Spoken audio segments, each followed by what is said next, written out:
you're now live.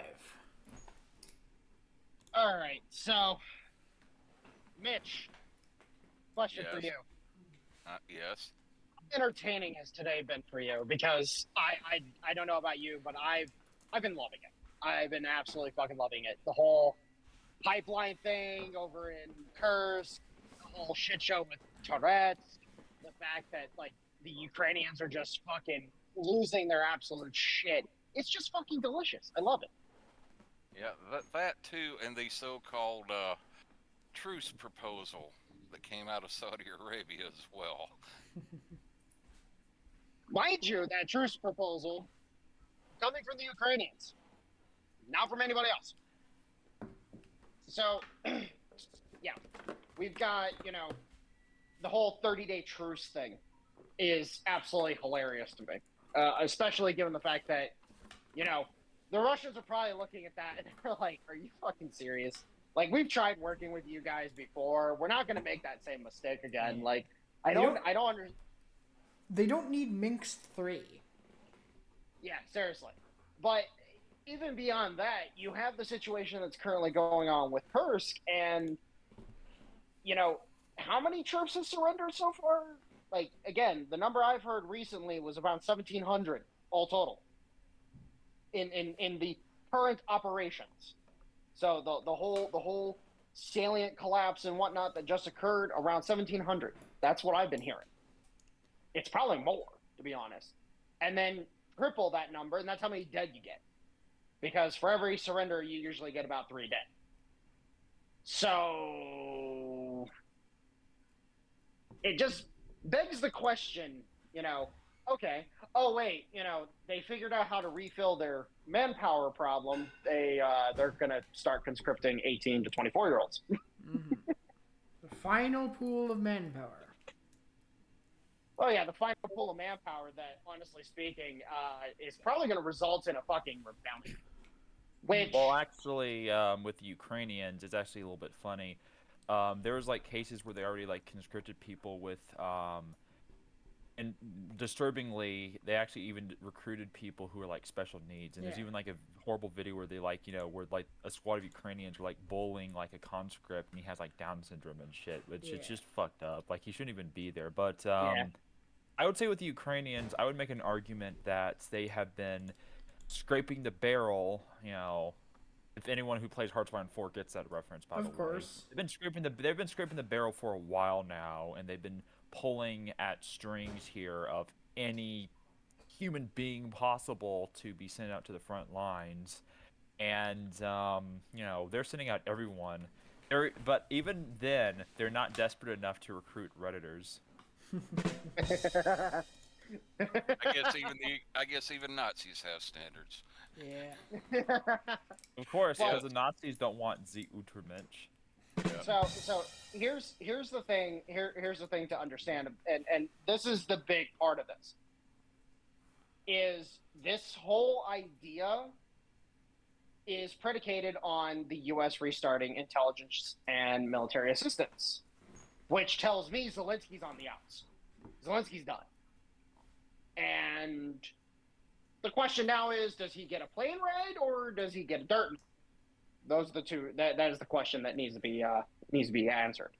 So because I'm curious, what makes you think that this deal implies that Zelensky's out?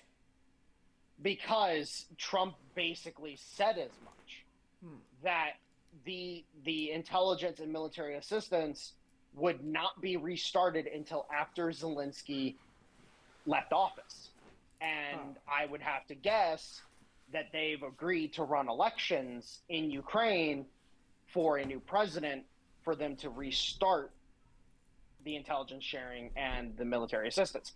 Now, as I did say earlier, there's a good chance the military assistance, or not the military assistance, but the intelligence sharing is possibly predicated on NATO itself, and that the assets that the U.S. has that they were using for the intelligence side were actually under the auspices of NATO, and thus, unfortunately, duty bound or treaty bound or whatever the fuck word you want to say to NATO we had to restart intelligence sharing as part of that, unfortunately.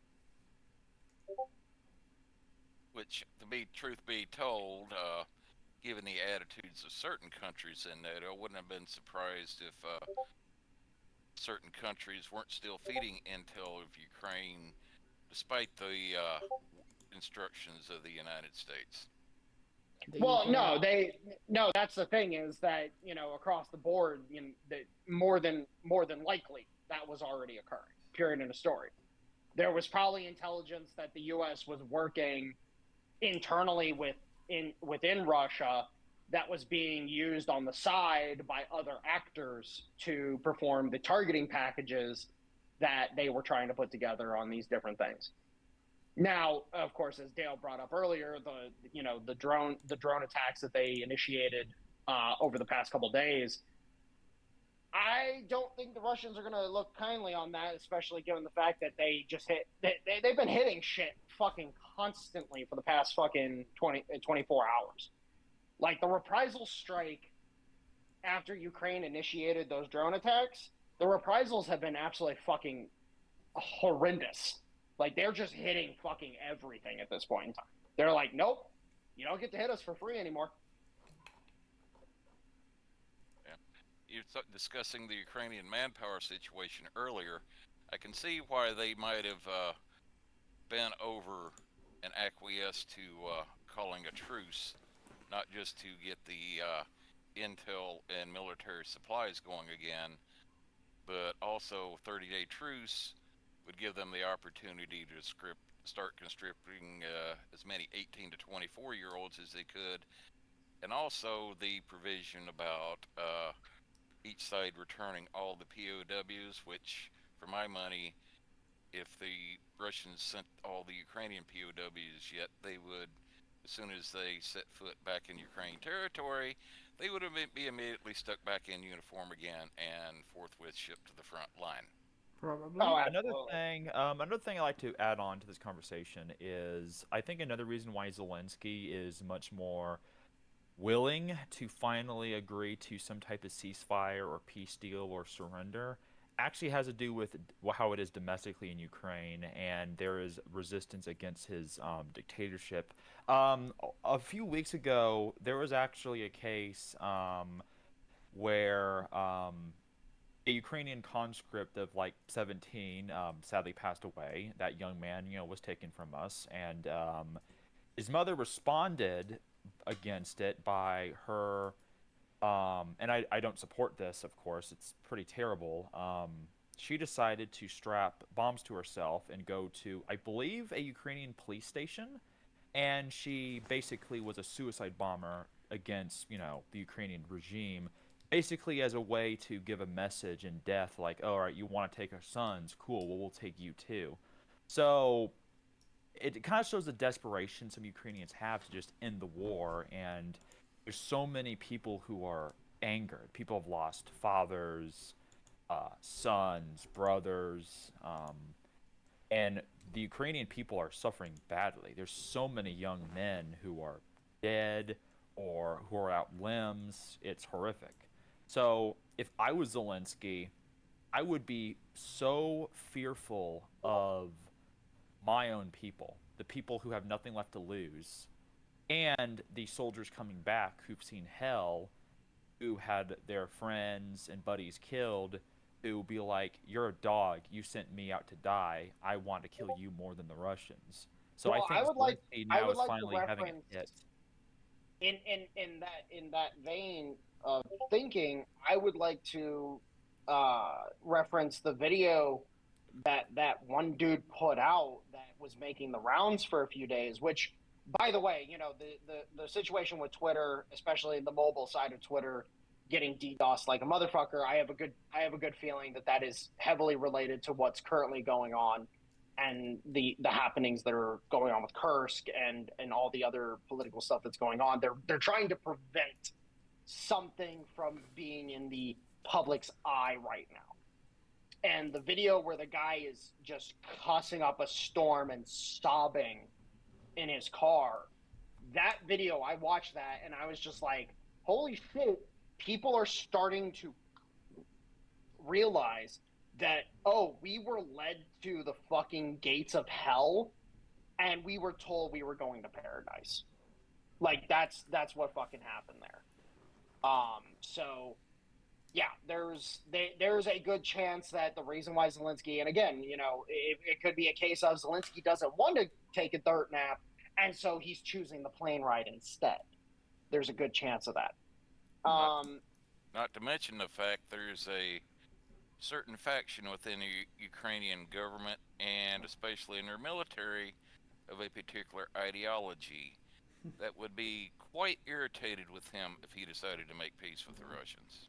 Well, Correct. so I will comment on that specifically because I don't believe I have a good feeling that I don't believe the Banderites will be a problem for much longer. A lot of them are dead.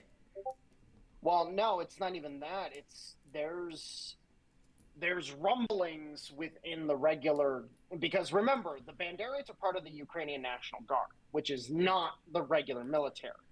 Right. And so there are rumors going around because of the preferential treatment that the Banderites have been getting. The regular military is getting fed up with it.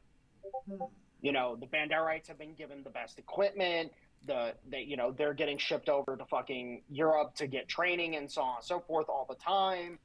Yada yada yada. And the regular military is pissed about it. And there's rumors flying around.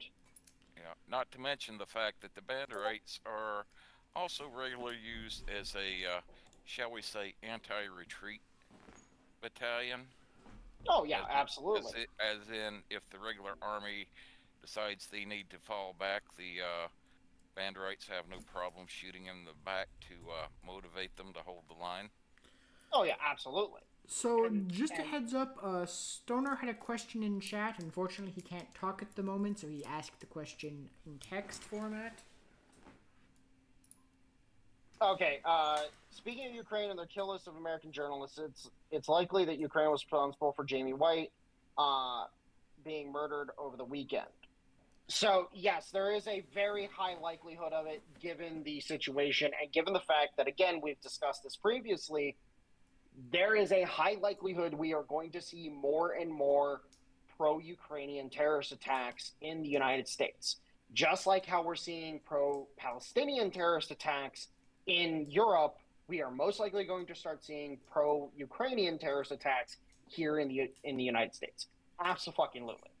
But you got the added little detail now. They had I forget who it was that posted it, said now there's at least certain deputies in the Ukrainian parliament that are proclaiming Donald Trump and the U.S. government to be enemies of Ukraine now.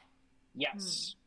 So, absolutely, there's a high likelihood that these attacks are going to be happening, and I would not be surprised. I have not heard the details of Jamie's death, so I don't know, was he strangled, was he shot, etc. He was either shot or stabbed.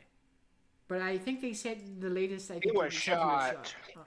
He was shot. He was shot.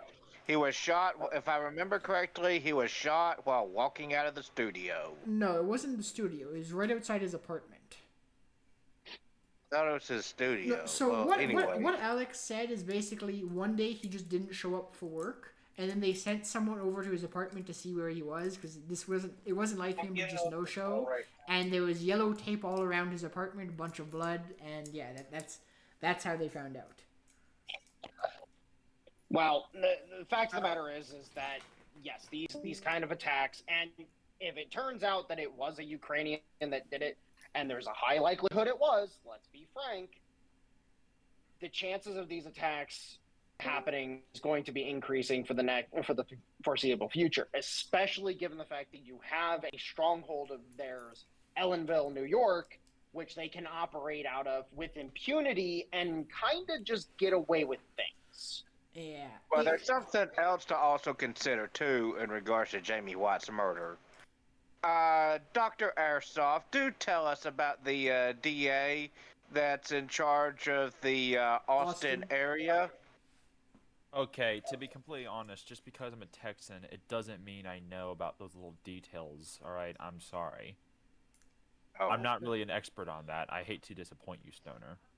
it's okay. Well, okay. First off, when you said it was the Austin area, that tells me everything I need to know because Soros did it, basically. Even if it was a Ukrainian terrorist that whacked Jamie, I seriously doubt we're going to know anything about it because they would likely have it covered up for a while. Well, I would disagree. I would say it's interesting to note that all within the same 2-day span we have DDoS attack on Twitter and Rumble, followed immediately by a bunch of Tesla dealerships being burnt down and various Teslas being burnt and destroyed. Then right after that, you have Jamie White being murdered, and then immediately after that, you have another person on InfoWars being swatted. Apparently, one of their presenters was just swatted. And my whole thing on Ukrainian terrorism in the United States of America or other Western countries, I guess my question is, would these terrorist attacks be organized by the Zelensky regime or by angered ultranationalists? And my question is, would this be I'm not quite done. I'm very sorry. I'm not quite done. Or would this be a series of attacks by several ultranationalist Ukrainian groups within the United States, but no direct connection to the Ukrainian regime? I would say the second one. Yes, because Meritovitz, is that how you say it? I don't remember. I think. Meritovitz, yes. State enemies list. Yeah. Yes. Meritovitz is not directly linked to the Ukrainian regime. Do you know who it's actually linked to? Who? It's linked to NATO. Yeah. It's linked to NATO. Yeah. It's literally hosted on NATO servers. It's hosted on CIA servers. It is literally linked to the Cold War defense establishment, and thus there's deniability that the Ukrainians have, and thus the Banderites are able to operate with impunity because Meritovitz is not linked to the Ukrainian government. It's linked to NATO, which then creates another little shit show in and of itself. Yeah, if you look at the Meritovitz website up in the right-hand corner, it lists 2 specific locations to where the website is maintained. One is Warsaw, Poland. The other is Langley, Virginia. Oh, so they actually relisted it. Weird. Interesting. Because the original address that it was listed at was Brussels. And when you looked into where that address was, you realized it was NATO headquarters. That would not be Speaking of either. Speaking of Meritovitz, or however the hell you say it, I you're near the area. That's all I know. Damn it. Okay, y'all remember the little Yuki tranny? Yes. Has anyone ever figured out what happened to they, them? Here's a magical thing. I could not care about them. I just know. Well, the reason I was asking was because that individual is still out there, and that individual is still likely a threat. Hey, Here's my view. Shut up. Oh.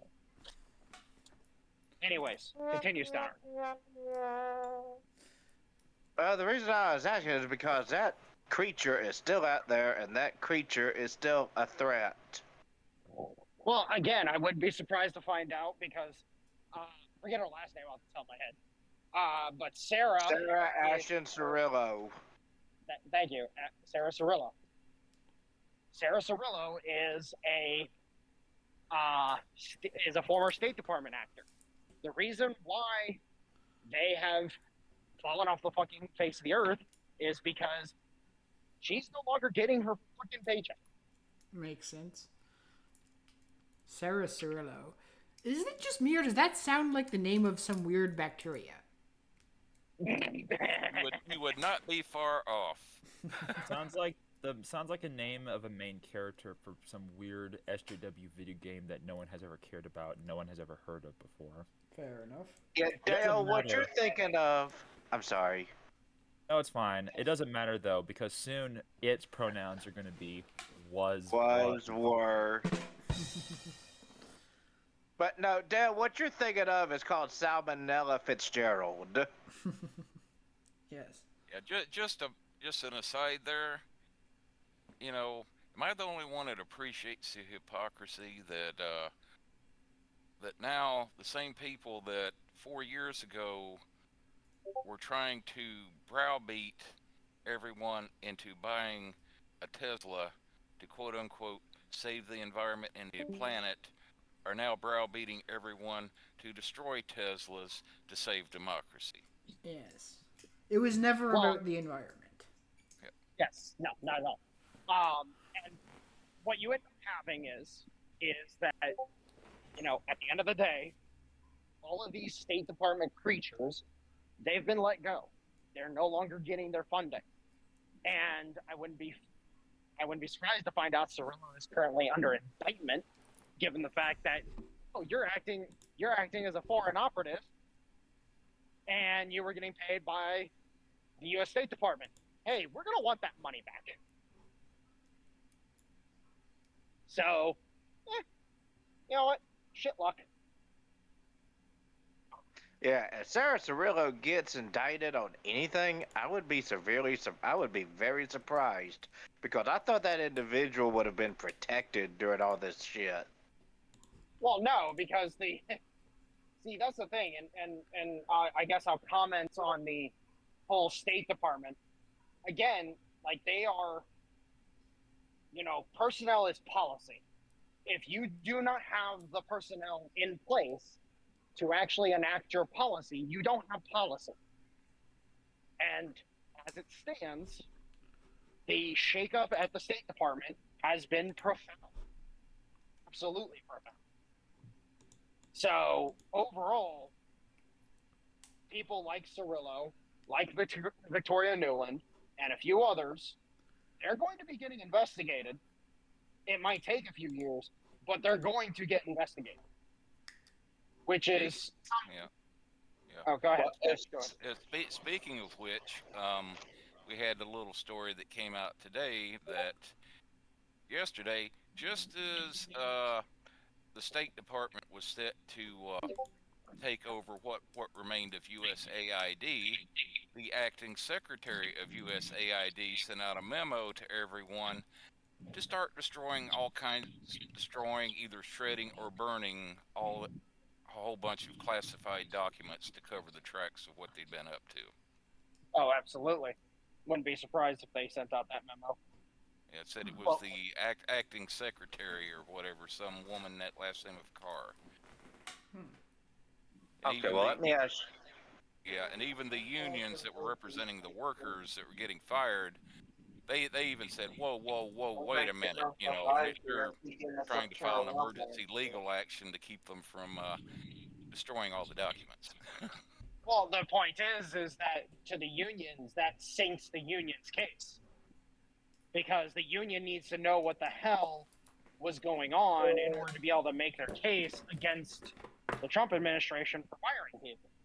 And if all of a sudden all those documents are being destroyed because malfeasance was present and the union doesn't know about it, the union can't defend the employees. Okay, well, let me ask you this. One, if Cirillo gets indicted, could she be tried for the murder of Gonzalo Lira? And my second question... No. Huh? No. And my second question is, the State Department destroying all these documents, couldn't they get in trouble for, like, you know, trying to hide evidence or destroy evidence? So you meant USAID destroying documents? Yeah. Can't they get in trouble for doing that? They should. Now, it's going to be up to the DOJ going after them for doing so, and it's going to be it's going to take time for everything to work out. It's not going to be something that gets handled in a week. It's going to be something that gets handled in a month, 6 months, a year. And that's the whole thing that people need to understand is everything is moving at the speed of Mach fuck right now. And everybody needs to understand, like, hey, you're going to have to chill the fuck out and understand you do not get to have your cake and eat it too right now. You have to bake the cake first. Right. And until the cake is done baking, you don't get to fucking actually do anything. And then you have to sit through the decorating process, which is the trials and court cases and all the other procedural shit that you're going to have to sit through. Which leads me into my next discussion about the Epstein list. It's the same fucking thing. I would not be surprised, and this is the thing, more and more stuff that's been said gives me the indication that the reason why the Epstein list and all the other stuff with Epstein's case is moving so slowly is because they are probably actively indicting and prosecuting people right now. There are probably very unknown court cases currently going on inside federal courtrooms because, by the way, you can't bring cameras into federal courtrooms. And you don't want to make certain information public, or you've just thrown your case out the window. Yep. And the fact of the matter is that people freaking out about the DOJ, because I've seen people freaking out, like, oh, the DOJ isn't going to go after these people. It's, it's running cover for this, that, and the other, so on and so forth. It's like, motherfucker, you have to understand that there's a process here that needs to be maintained, or else you destroy your case. So that acting director, I don't know who it is, but they are going to get their comeuppance. Don't worry. It's going to happen, and it's going to be hilarious because they literally just signed their own death warrant. Oh, no, I'm sorry. I'm trying to finish up these trucks. The pain of working. Yeah. Well, I can go ahead and throw in a few 2 cents while you're finishing on the trucks there. Now, I'm like you said, I'm retired Navy, was on submarines, and was used to going out for 70 days, staying out submerged for 70 days at a time, sealed up inside a steel cylinder. That being said, there is no way in hell I would have even contemplated going through with those Russian soldiers that crawled like 12 kilometers through that pipeline. Yeah. That does not sound fun. Now, well, the thing was that for a lot of the time, because they had back pressure on the other side where that pipeline was sealed off, that had gas leaking in, and some of them actually got overcome by the gas, and they had to spend like days either wearing gas mask or some kind of respirator equipment. I went through situations similar to that on board the submarine, but it was only like when we had like a fire or something like it, and then it was like only a matter of like 3 or 4 hours or so you had to be wearing that face mask, sucking air. So those guys were inside that thing for freaking days, and it was only like 6 foot wide. To add on to that as well, gas mask as well. Like I actually own several of many designs and everything. And my God, wearing a gas mask is uncomfortable even for just like 40 minutes or an hour. I cannot imagine wearing a gas mask for hours and hours on end. It is just, oh boy. Yeah. How long do you assume it would take for someone to walk? I think it was 13 kilometers. Yeah, I've heard two different numbers, either 12 kilometers or 15 kilometers. And let's see, just rough math off the top of my head, that's somewhere, if you take the upper limit of 15 kilometers, that's like 9 miles. Mm-hmm. In a space to where you are hunched over the entire way. and trying to walk inside a curved surface. Well, just know this: a new name for those boys has been dubbed and chosen. The Russian sewer rats. Well deserved, in my opinion. And you know damn well those motherfuckers are gonna wear that like a badge of honor. Yeah. I'm gonna do the Discord clap just out of respect for those guys. Fair enough. Which, by the way, so speaking of giving them nicknames, have you guys seen the recent battle flag that the Russian military has started using in order to throw it back at the Ukrainians? No, what is it? And the I know other exactly what it douchebags is. in the I'm EU. sorry. I hate to sound like an autistic, but I know exactly what it is. It is the white hand of Saruman. Oh yeah, I heard about that earlier. Yep. You don't need to sound like an autist. You are an autist. Just how it rolls. I have seen multiple units on the front line using it, and I've even seen some wearing patches with the white hand of Saruman. So Nice. these motherfuckers literally said, "We're not orcs, we're Uruks," and it's like that is hilarious. Like, lean into the joke and just take all the power away from it. Exactly. They decided to own it.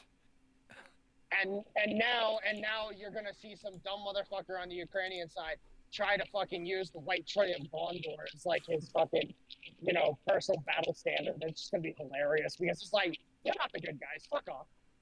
Yeah. Did you hear about both sides, like, making references to Warhammer 40K? Yes. Oh yeah, dude. It's actually pretty funny. It's one of the few things that both the Russians and Ukrainians still like. I don't know why exactly, but in Eastern Europe, specifically in Russia and Ukraine, Warhammer 40K just took off like absolute crazy. And there's even like one Ukrainian unit that actually has their freaking name named after like some chaos god from Warhammer 40K, and the commander himself even says, "Oh yeah, I actually collect their minifigures and I play like the tabletop game." So it's pretty funny when you look at it that way. I mean, like, what's not to like about Warhammer 40K? Especially if you're someone who if you're a soldier, it seems like you'd like badass things. Yeah, it seems like you'd like badass So things like Warhammer. There's a Russian unit that I've heard of that the vast majority of the guys who are in this unit. So when they started training in Russia, because they're one of the younger units that got brought up as a supplemental battalion. These guys were all playing Warhammer 40K tabletop in their spare time while they were training, and apparently the vast majority of them are Imperial Guard fans, and that just warms my heart. Based. It is a shame that Games Workshop really fucking hates their own fucking fans. Because it's just like, seriously, fucking the female Space Marines just ignore the Sisters of Silence, by the way. Don't acknowledge them for some reason. I'm getting to that. I'm not gonna lie though, as much as I say that, I'm only a passing fan of 4K. I know the fantasy spin-off a little bit more because of my intrigue of the Total War series, and specifically of the 40K high fantasy one. Yeah, I would have much preferred the Total War Warhammer series to be based on 40K rather than the fantasy series. I know, but it's very a good game. Yeah, a bit of a letdown. It could have been Warhammer 40K, but yeah, still a good game. Yeah, I'm not disagreeing. I could see there's so much potential in the whole 40K, but they're just like, nah, I just want to do the fantasy spinoff. I just want some green skins. Yeah. All right, so I'm gonna reel it back in for us real quick. So, so I wanted to bring up the video that I had posted a couple days ago now. The rise of Nazi or fascism or Nazism, where the fuck the title was in the video. And I just want to point out that it's an Australian making that video. It's like, now wait a minute. The same country that put people in camps. Yes. Back in 21 and 22. Yep. The same country. Mm-hmm. Like, sorry, dude, but you don't have a leg to stand on, in my personal opinion. No. I know Mitch watched about a half an hour of it. I haven't watched it yet, unfortunately. How bad was it? Yeah, Mitch, please give us a rundown of the first half an hour as a little preview for another video that we're gonna have to record. Well, basically, what it turned out to gradually got into it first 25 minutes. He wasn't really getting into any kind of history or real documentary. He was more bringing stuff around where he was criticizing Trump and like Asmongold and Joe Rogan and just doing these little screen flashes of left-wing memes insinuate that Trump and like Joe Rogan and so on were the ones that were the actual Nazis. Oh, so you mean the left can't meme? Got it. Of course. I'm assuming all those memes they posted were just walls of text.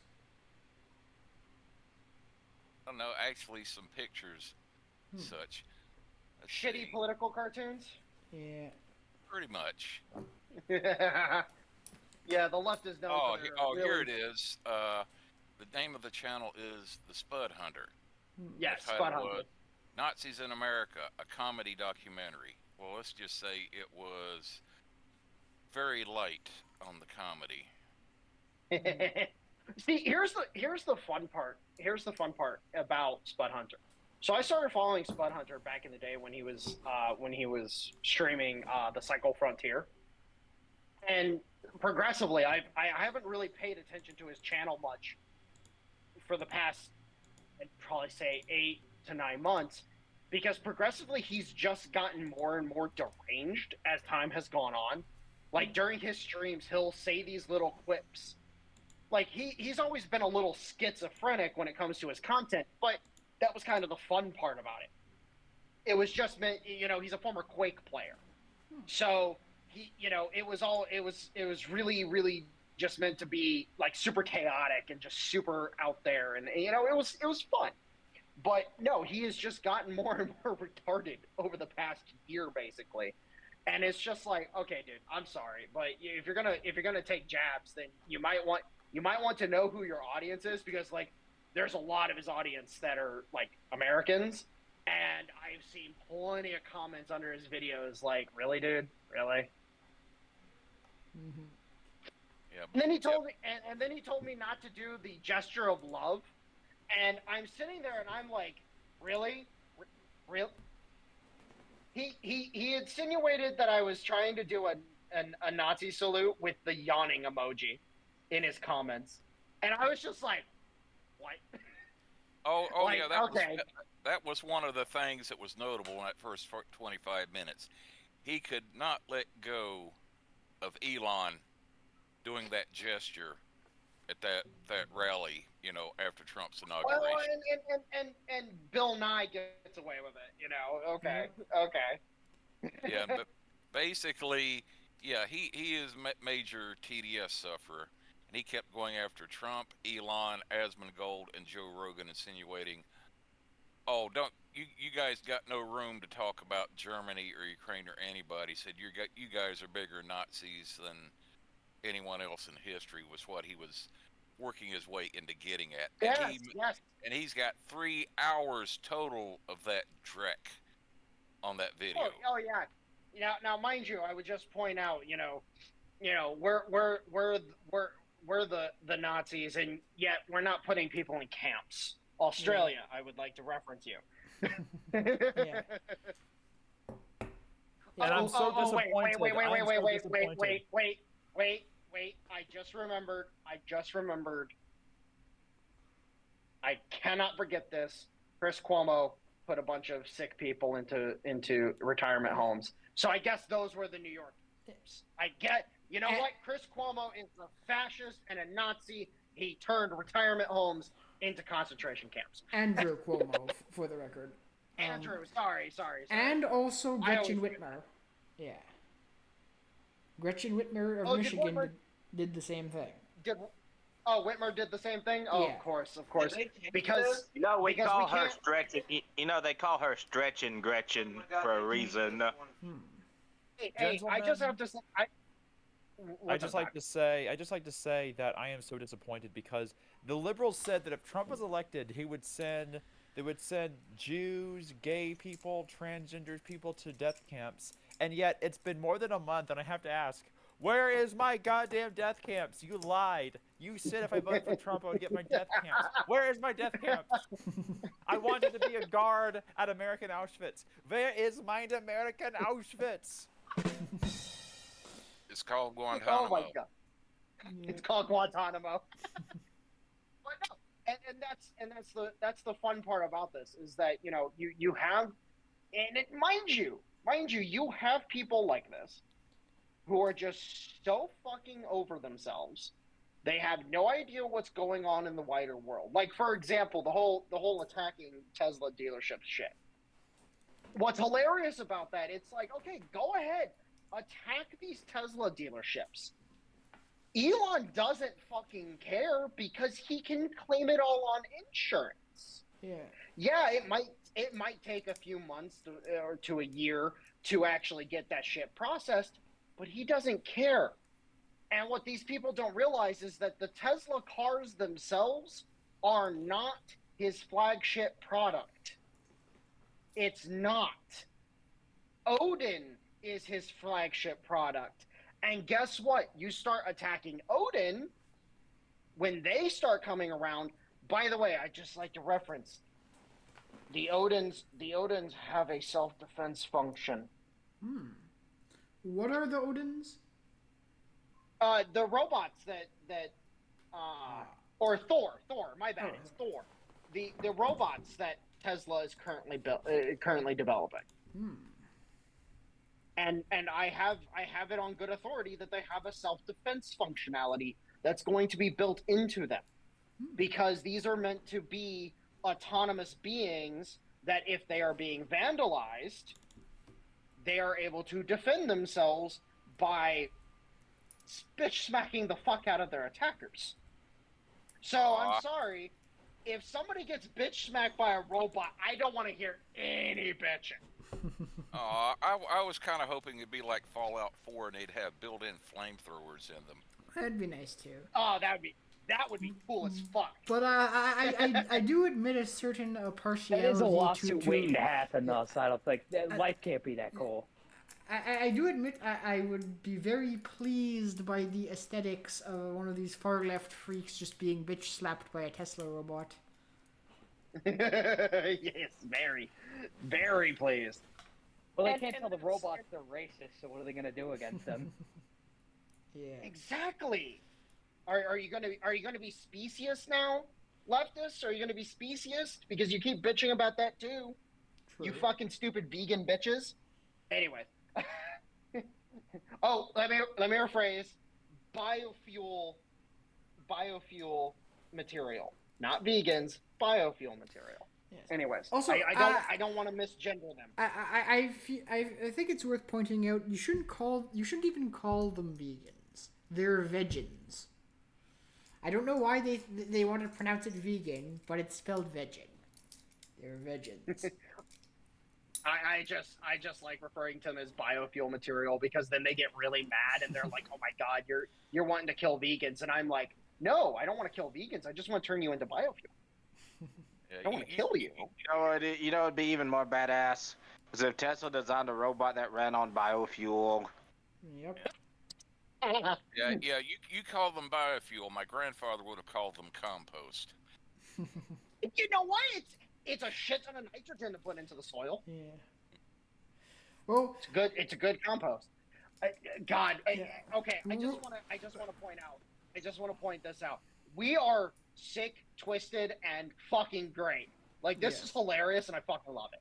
Yeah. Anyways, we're we've started out by running on leftist tiers. Now we're going to be running on leftist biofuel. Yes. Well, I already knew I was somewhat sick and twisted because I spent 20 years going to sea on ships that were designed to sink. I'm already half demented. But I'm sick and twisted because I question the narrative. That's why I'm considered sick and twisted, according to the liberals, because I question things. I'm just sick. And also because I post weird memes. That's why I'm also mentally ill. According to them, at least. This awkward silence is killing me. I'm going to have to say I have a cathartic smile on my face, and I just love it. Mario! We need to vote for Kamala. Shut the fuck up, Luigi. We have voted for Trump like a real man. Mario, you can't. Trump is a racist. Blah, blah, blah. I've heard it all the fuck before, Luigi. Stop being such a bitch.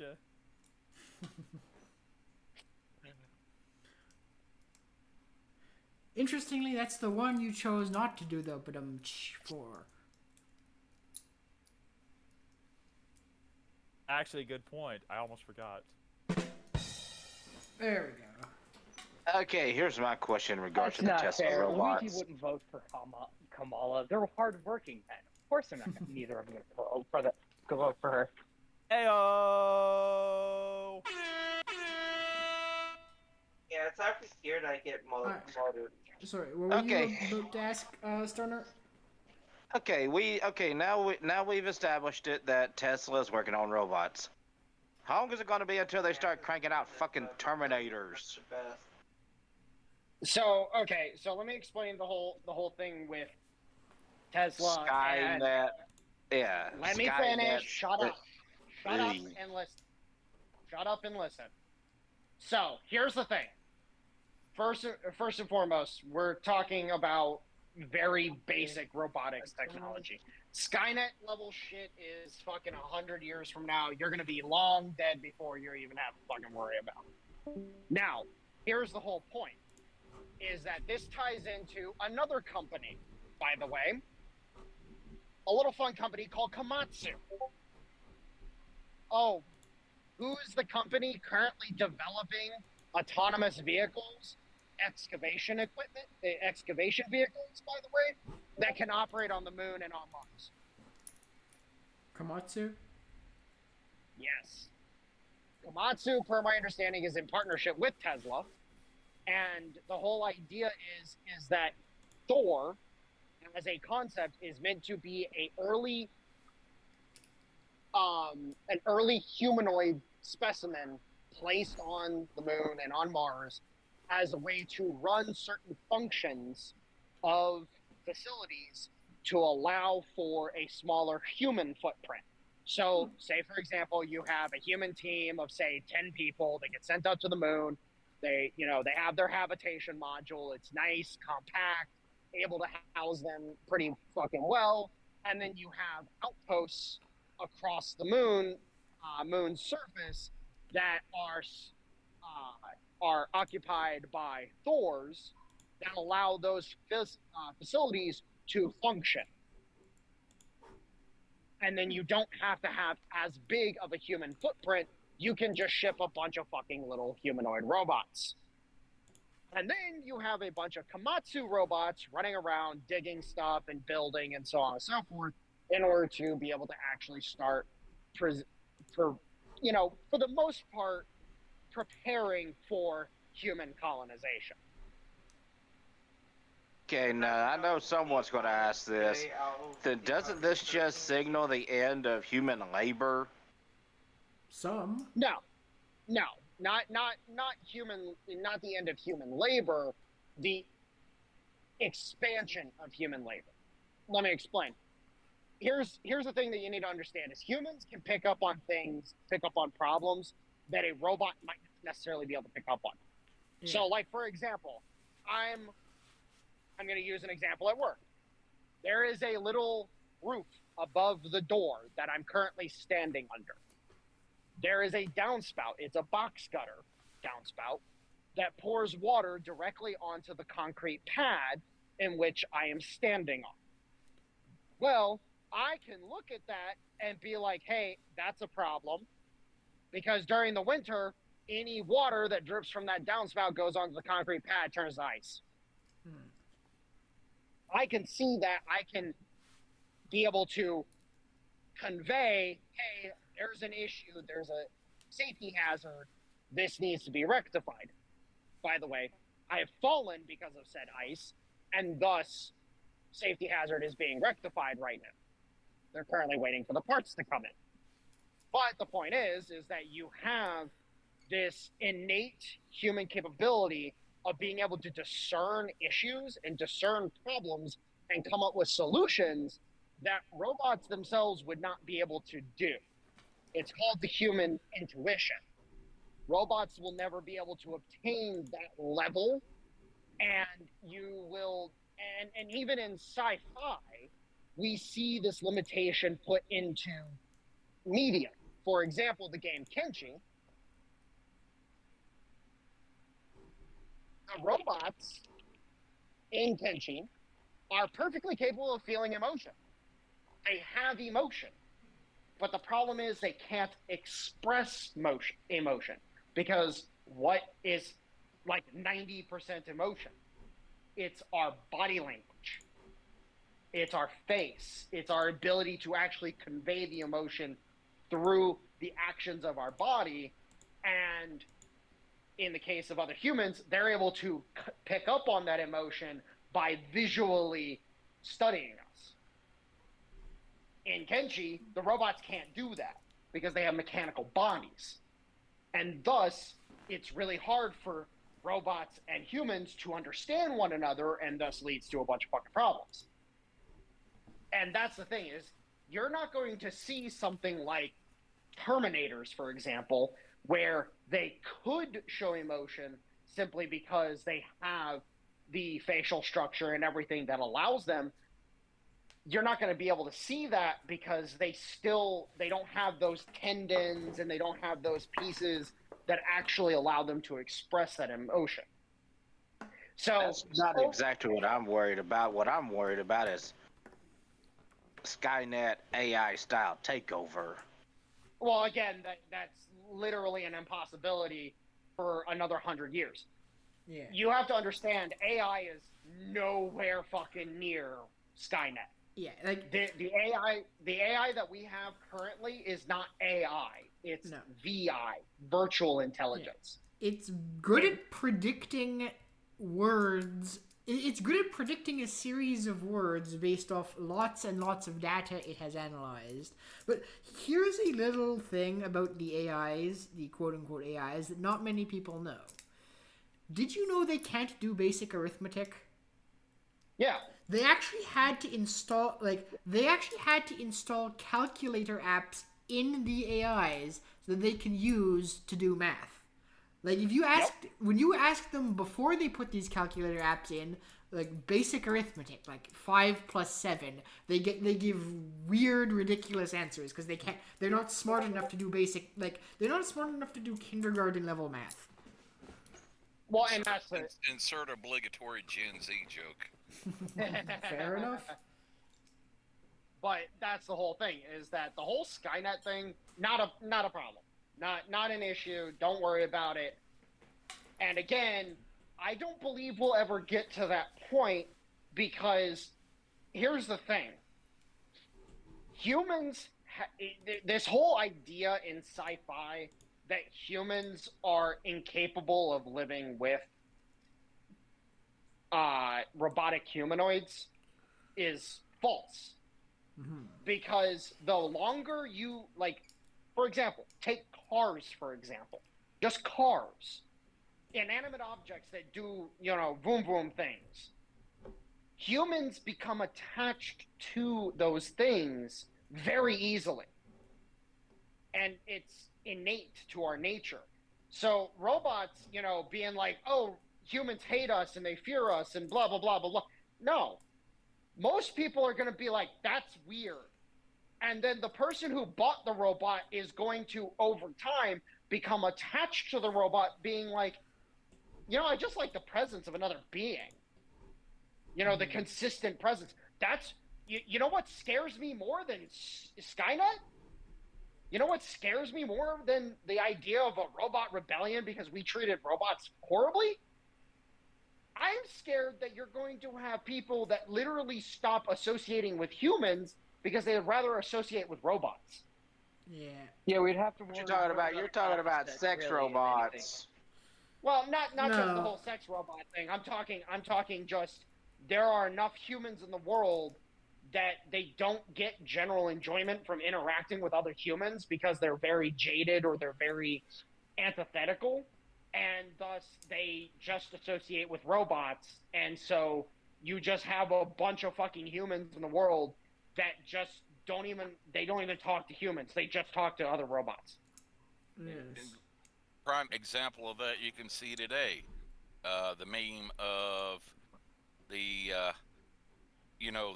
basement dwelling nerd that is perpetually online. Mm-hmm. Yes, that that is an excellent fucking example. But the fact of the matter is that Skynet, no, I'm not scared of Skynet. Skynet doesn't scare me whatsoever. And then to move on to the whole replacement of human labor thing, again, you're not going to see a replace. You might see like, oh, hey, this switch on this machine needs to be hit in a specific sequence to do certain things, and you might see like really dumb labor level stuff like that get replaced by robots. Mm-hmm. But that's because the robots can be programmed with that specific sequence, and they're going to be more efficient in that specific sequence than a human. Yeah. Like because a robot's not going to have wasted movement. Yeah, like they're probably going to replace humans in certain jobs, like say like farming wheat, or not farming it, but like harvesting wheat. As I'm sure we've seen those. No. No. Because here's the thing, and this is the problem, is that robots can't correct for errors. So, like, say for example, and driving a combine is a very, very complex task. Right. And only a human could actually, like, when they were talking about introducing robotic combines, they ran into a problem where the field that they tried to test the robotic combine in, this was a big thing, like 2020, 2021 or something like that. The field in which they tried to test the combine in had too many rocks, and the rocks were jamming up the blades of the combine. So I'm not talking about using combine. So I'm sure some of us have seen the video. It's of this humanoid robot holding like a scythe, do you mind really like a small sickle, just like harvesting the wheat by hand. No, that's inefficient as fuck. Why would you do that? Right. It's inefficient as fuck. A combine is a very efficient method. It's probably one of the most efficient ways you can harvest food. There's a reason why crop yields are as fucking high as they are. Right. Why would you use a humanoid robot to do that? And again, with the robotic combine that this company was trying to test, they realized if it's not a perfectly, like, the soil of the fucking field that the robotic combine has to be used in has to be so free of debris and so free of fucking obstacles that it makes you would have to prepare the ground for years in order to just be able to put one combine on one field.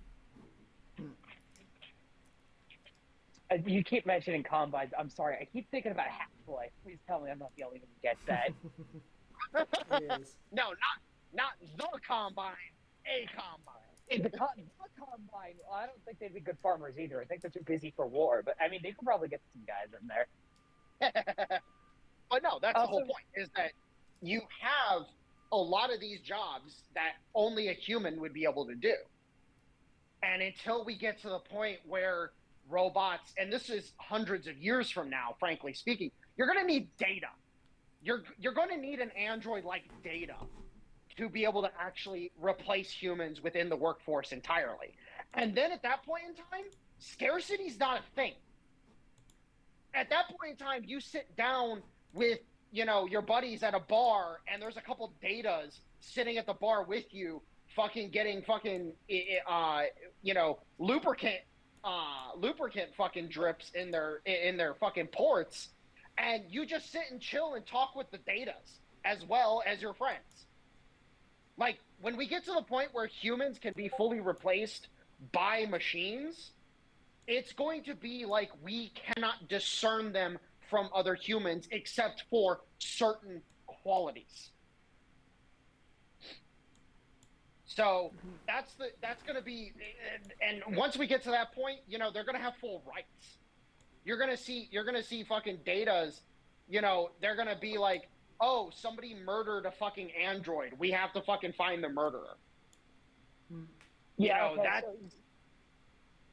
so we're talking more like Xenosaga and Star Trek rather than like Skynet. Yeah, absolutely. You're, and yes, will there be people that attempt to create artificial humanoids that are meant to do shitty things? Absolutely. There's going to be robots that are, you know, chappy and shit like that are meant for war fighting. And then there are going to be people that try to use them to do dirty ass shit, of course. But those robots are not going to be the robots that, you know, are walking down the street with you. And that's going to be the new frontier when it comes to, you know, the whole counterterrorism movement across the board. That's going to be the new frontier, is discerning, like, hey, is this a good one or a bad one? And we're going to have to actually, like, these questions are going to be answered well past the point of our lives.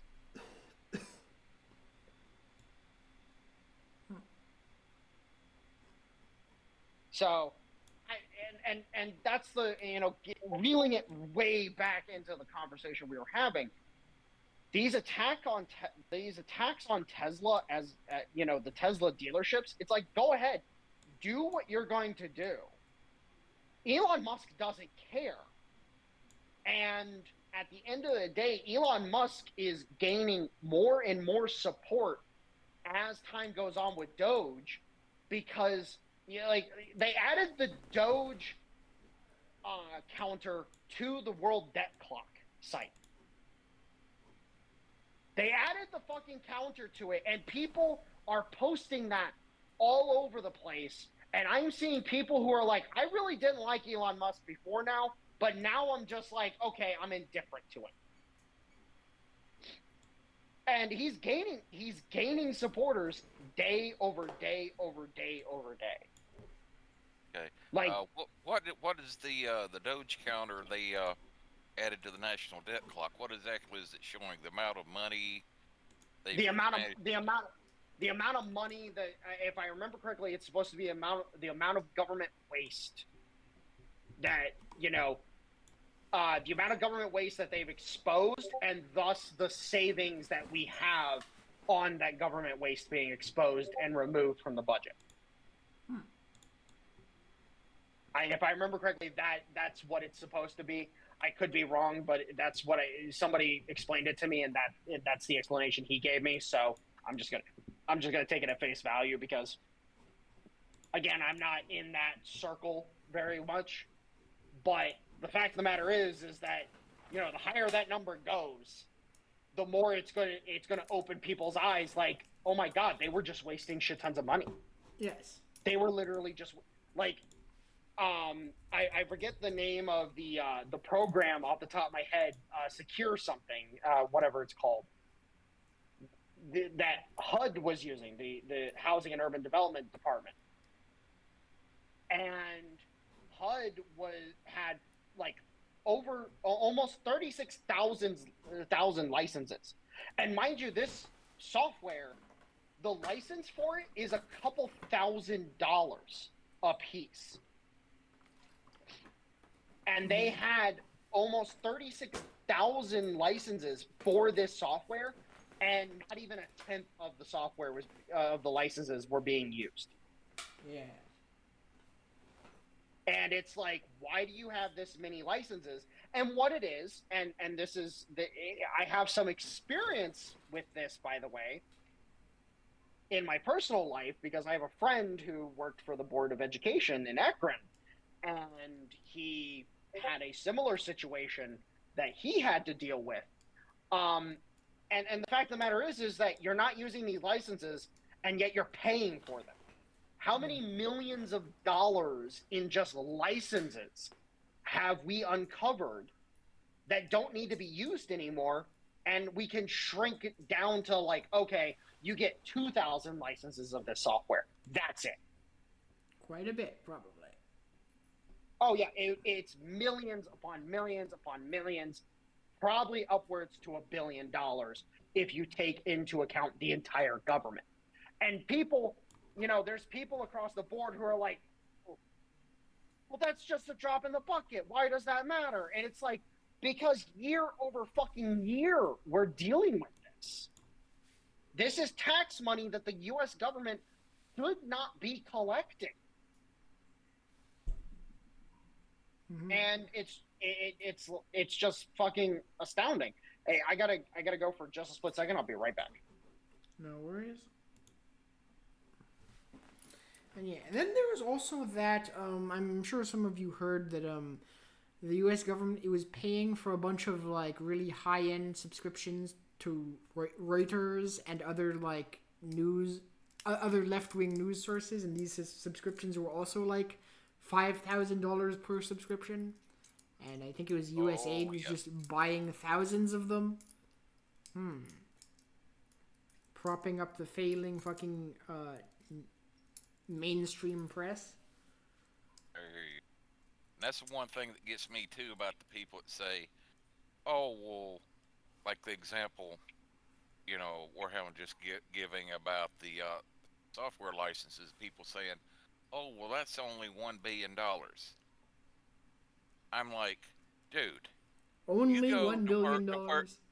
Yeah, you go to where I've spent the second half of my working life at, over at the Freightliner truck manufacturing plant here in North Carolina, and go in there and talk to one of the people that's working there for 20 to 25 bucks an hour, and I dare you to tell them to their face that $1 billion is a freaking drop in the bucket. Yeah. Just go up to ask any one of them, hey, have you ever misplaced $1 billion? Have you ever mismanaged $1 billion? Doubt any of them are going to say yes. They would probably look at you like you're ready to dial the hotline for the state mental hospital. Yep. Well, and that's the whole point, is that, real quick, somebody look it up real quick. What's the current population of the United States? I believe it's 335 million. Okay, now, real quick, somebody do the math. 335 million times 5,000.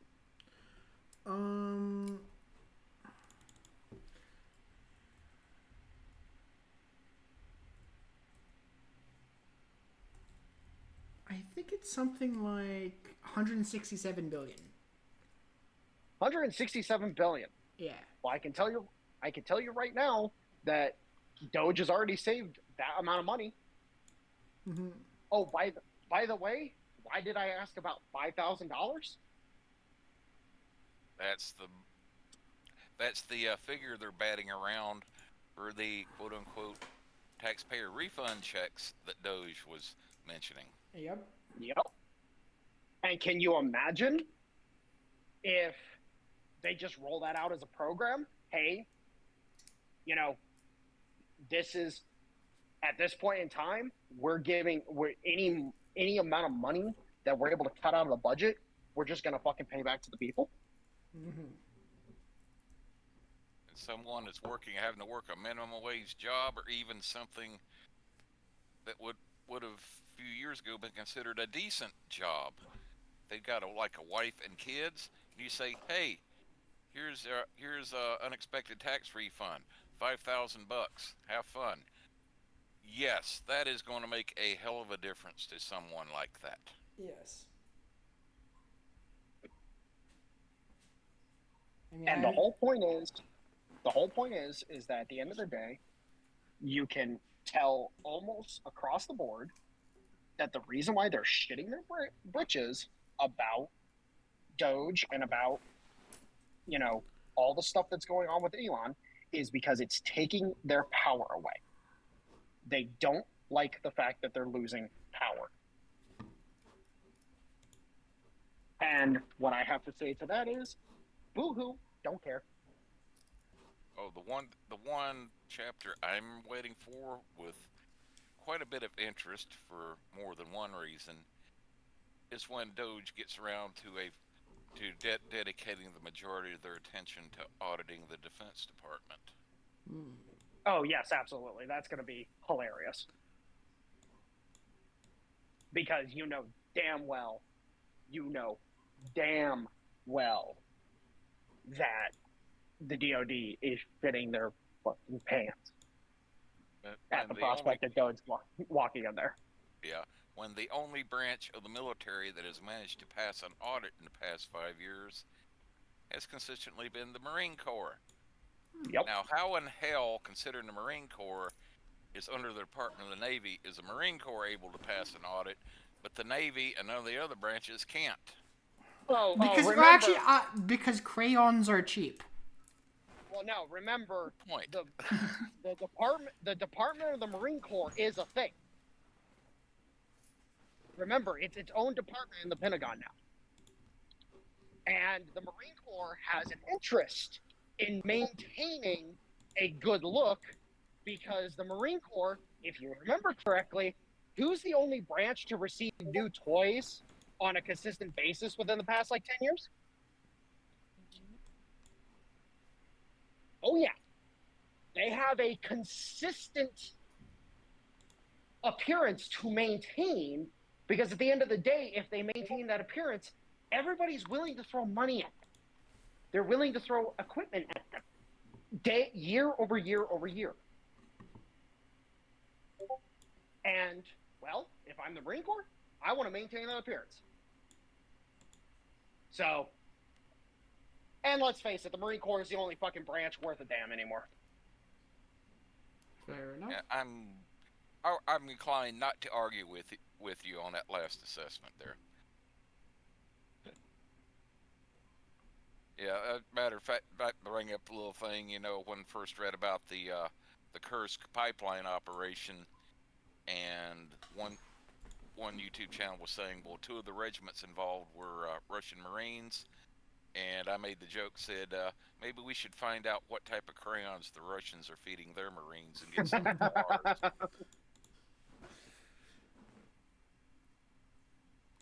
But yes, probably the white ones. That reminds them of vodka.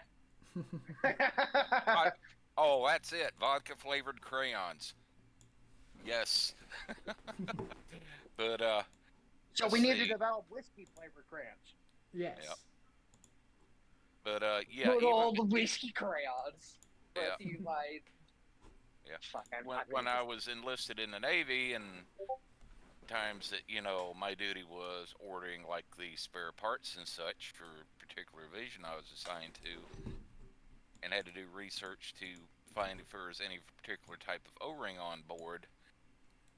It turned out, like you said, there would, like, for one particular O-ring, it might have like 20 or 30 different applications in different pieces of equipment on our boat, but it was the same O-ring, the same military specification, same size, same everything, but for this one application, where it was made by this one company, it would maybe cost like 15 cents.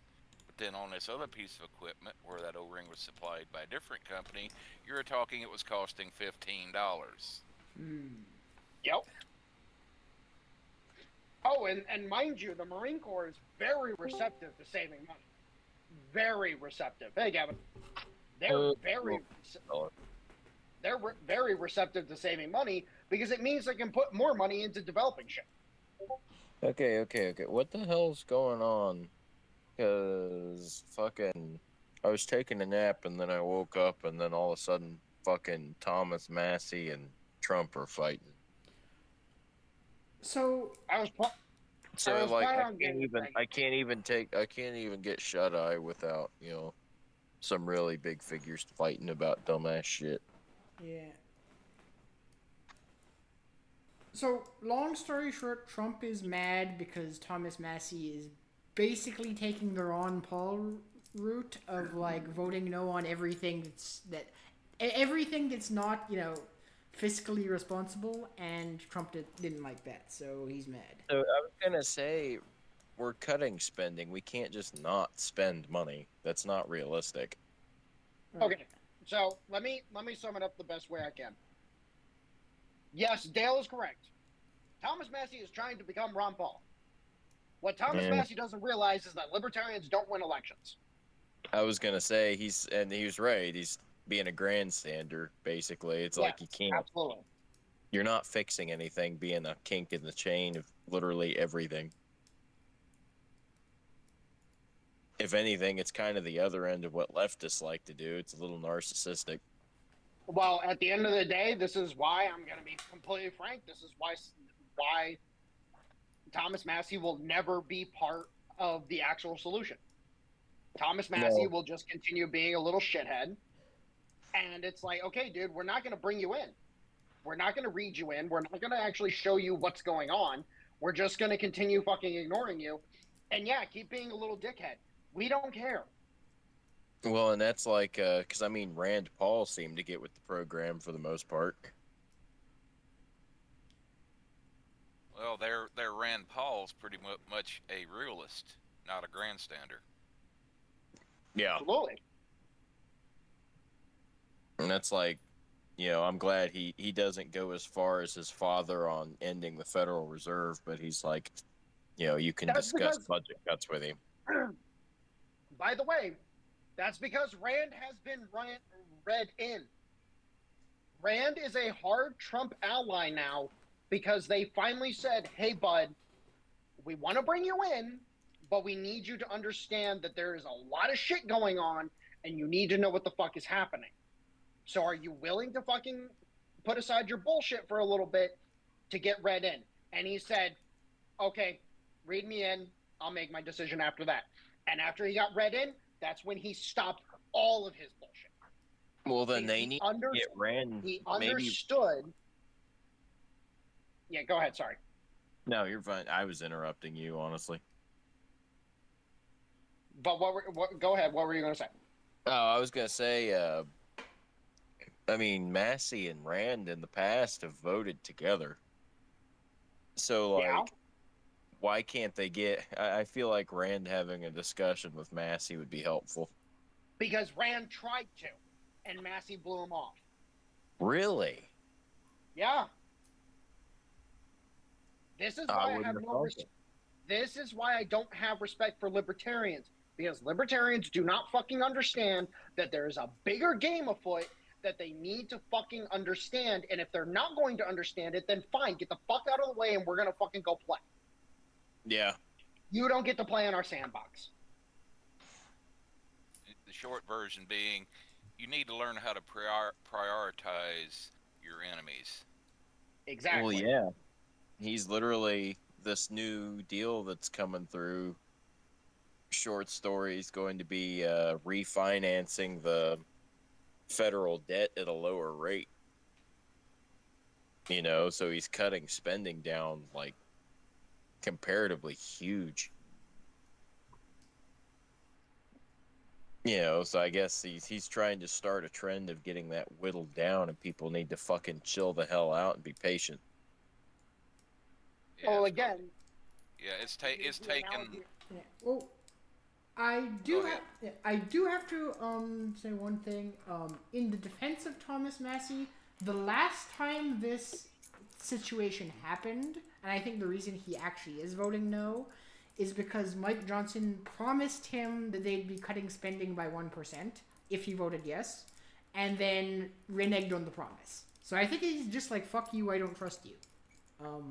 Because, yeah, and I could see that, to be fair. Like, Mike Johnson made him a promise and then went back on it. And now he's just like, okay, then fuck you. Right. Yeah, the one thing people got to understand is if you basically date the current financial situation we're in back to when Woodrow Wilson signed off on creating the IRS and the Federal Reserve, it's taken over a century to create this mess. So it's going to take a little bit of time to friggin' unravel here. Well, and to just use the analogy that I used earlier, Thomas Massey wants to have his cake and eat it too, right now. And the problem is that the bitch is in the fucking oven, and it's like, bro, you got another fucking, year or two before we're even gonna be able to fucking take this bitch out of the oven, and then we have to fucking decorate it. You're not gonna be eating this cake for a long fucking time. And that's what's so fucking important. I would not be surprised, given the current situation that Massey is forcing upon everybody and all the bullshit that he is fucking stirring up. I would not be surprised to find out that Massey gets fucking primaried because people want him out of the way. To be fair, Trump has tried to primary Massey in the last 3 election cycles because Massey's been doing this, and not once has any of the primary challengers got more than 25%. Like, the people in his districts like him doing what he's doing. He's likely the same thing will happen in 2026. Trump will try to primary him a 4th time and will lose again. The people in his district like him grandstanding. Here's the problem: is that Massey's wife died. Yes. We still don't know what the fuck happened. There's never been any information released about her death. Yes. And I'm still convinced that they fucking offed his wife. So it's like, bro. Thoughts and prayers. It's like, just saying it. Who is the they in this situation? Well, that's the problem. Is this is an establishment government thing. But the point is that at the end of the fucking day, there's a good chance that they fucking offed his wife. I'd say better than 50% chance, unfortunately. And if the new regime chooses to fucking off his ass, I don't want to hear any bitching. It's really easy to fake a fucking car crash. Yes, it is. And I do also have something I would like to add. And I know a lot of these fuckers are going to be saying that this is just AIPAC trying to get rid of Thomas Massey because he's not towing the Jewish party line. Well, AIPAC did try to get rid of him before. So apparently the cause of death was released for her, and it was respiratory complications caused by chronic autoimmune myopathy. So it was a chronic illness. Okay, so they actually did finally release it. They did last year. When last year? So she died in June. They released it in October, which isn't that uncommon for someone who is technically a private citizen. Yeah, but it's like, dude, I'm sorry. The timing was very suspicious. I mean, if you die of a chronic autoimmune condition, that's like, I mean, that's what chronic autoimmune issues do. They kill you over time.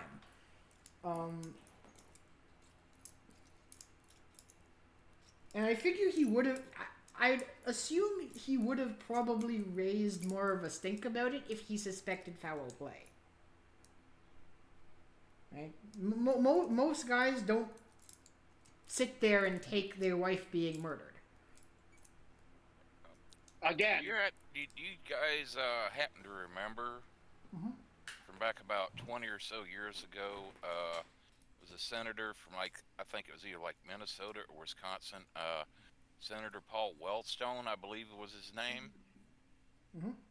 He was kind of like a Ron Paul type figure, except on the Democrat side, and pushed back on a lot of the establishment BS. Like, remember one piece of legislation they were pushing through relating to credit card companies being able to charge exorbitant fees and interest rates and such. And he was being quite a stick in the mud as far as going along with a lot of that bullshit. And when he flew home for campaigning or something, and basically it's kind of suspicious that the private plane he was traveling in crashed. Mm-hmm. Yeah. All right, I'm gonna order some pizza real quick. 1 second. But that's the whole point. Is that at the end of the day, again, I had never heard anything about a cause of death being released. Never. I never heard it. It's possible so the fact that he just found it. Oh. Yeah. Well, but I would suspect he probably just didn't want to make it public. Like maybe it's just Massey's he lives off grid, so he's a very private person. I doubt he'd want to be like bringing. I doubt he'd want to be drawing attention to that sort of thing, especially if it was just like natural. Like I'd assume the only time he would raise a stink is if he suspected foul play. Well, again. But if she just died of a chronic autoimmune disorder that she had, then like it is what it is. Well, again, I'm just gonna say this though. Again, I have plenty of people that we've made the assumption that she was fucking offed to threaten Massey under the previous government. Because again, like that's so you want to talk about shitty fucking PR? Let's talk about that. Mm-hmm. Not releasing a cause of death causes suspicion because at the end of the fucking day, Massey's a fucking congressman. Right. But I mean, they did release the cause of death. They just did so quiet. Like, they just did so without making a big fanfare of it. And, like, it's not that uncommon for it to take some time for a cause of death to be revealed, especially if it's something not obvious, like a gunshot wound to the head. Like... But that's the point, though, is that I would have, if I was Massey, I would have released a fucking statement. But you're assuming, like, Massey is a super private person, right? Like, no, he's not. He's a fucking congressman. In his personal life, he's a super private person. I don't care how he lives. He's a congressman. Yeah, but... Sorry. If he is... You're in the public eye.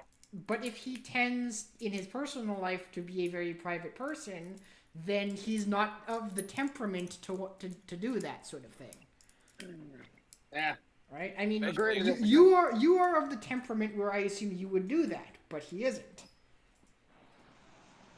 I can understand where it'd be, if not for himself being a congressman, at least for his family members and immediate relatives, you might prefer to keep things private so they're not being harassed in the public spotlight there. Oh, of course. I'm not gonna lie. I'd be of the temperament of old Fetterman up there in every room in a hoodie and gym shorts. Honestly, I'd be like, "What are we voting on?" I'd be bringing cheeseburgers up in that bitch. And hey, there's a reason. Dude, you know what? I like Fetterman. I've never hated the guy. These fucking these neocon fucking Daily Wire types. That always bitch about Fetterman. I'm like, no, I like Fetterman. He feels Fetterman's Midwestern. pretty good. He feels Midwestern. Well, he doesn't feel like he's from. He doesn't feel like he's from PA. He feels like he's from Ohio. What do you think of his voting record, though? Because like he comes off that way and he says all the right things, but then he votes the worst possible way each time, right? Oh no, I don't. That's not the point. Oh. I don't. At the end of the day, he's going to vote how he votes based on what his constituents want. I don't give a fuck. If his constituents are a bunch of retards, then that's fine. But at the end of the fucking day, I'm like, no, like, I'm not gonna hate on the guy because of his fucking the way he dresses. I don't care. Oh, right. Like, dude, like if it's like with me. If I was a congressman, I would walk into fucking Congress in a polo and fucking jeans. Well, I mean, Massey goes in there and represents Kentucky in his button up with belt buckle and stuff. Exactly. It's like, no, I'm gonna walk in. I'm from the fucking Midwest. You're lucky. You're getting the polo. Hi, Roman. Anyway, point is that, you know, at the end of the fucking day, if Massey wants to be a bitch, then Massey can be a bitch. I don't care. We're gonna run him over in the legislative sense, because it's like, dude, we got shit we gotta do. Get the fuck on board, or get the fuck out of the way. Hey, Gavin, your mic is playing shit ton of back noise. Yep, I'm about to fix that. But that's my whole thing, is like, at this point in time, like, again, people are freaking out about the fucking market crash that is guaranteed to fucking happen. It's like, yeah, it needs to happen. We need a market crash because we have a shit ton of bad money in the market that needs to go bye-bye. We need a recession. We haven't had a recession in fucking years because people are scared of the term recession. But what people don't understand about recession, you know, this whole idea that, oh, every 7 years there's a recession, that's not true. Because if that was true, that means our market is heavily flawed. Mm-hmm. Because a recession is meant to be that there's too much bad money in the market, and the market needs to drop off and get rid of that bad money in order to actually be able to fucking fix things. That's what a recession is. That's why I'm not scared of a recession, because I understand that the recession gets rid of the bad money. I don't invest in bad money. Isn't a recession going to make goods and services get too expensive? No, that would probably make things cheaper. The issue with a recession is generally people make less. It's generally not one of things being of costs going up. It's usually of not having enough money coming in. But because people don't have enough money coming in, costs usually go down. A recession hurts companies. Mm-hmm. And that's the point. Well, is that there's a predictable market. There's a predictable market pattern every 7 to 10 years. People are just very, very sensational about the way they term it. No. Here's the point, though, and this is the point I'm making, is that if your market is so fucking stupid that it follows a predictive pattern, that's a problem. Yes. If your market's running the way it should be steady growth in fucking impetum.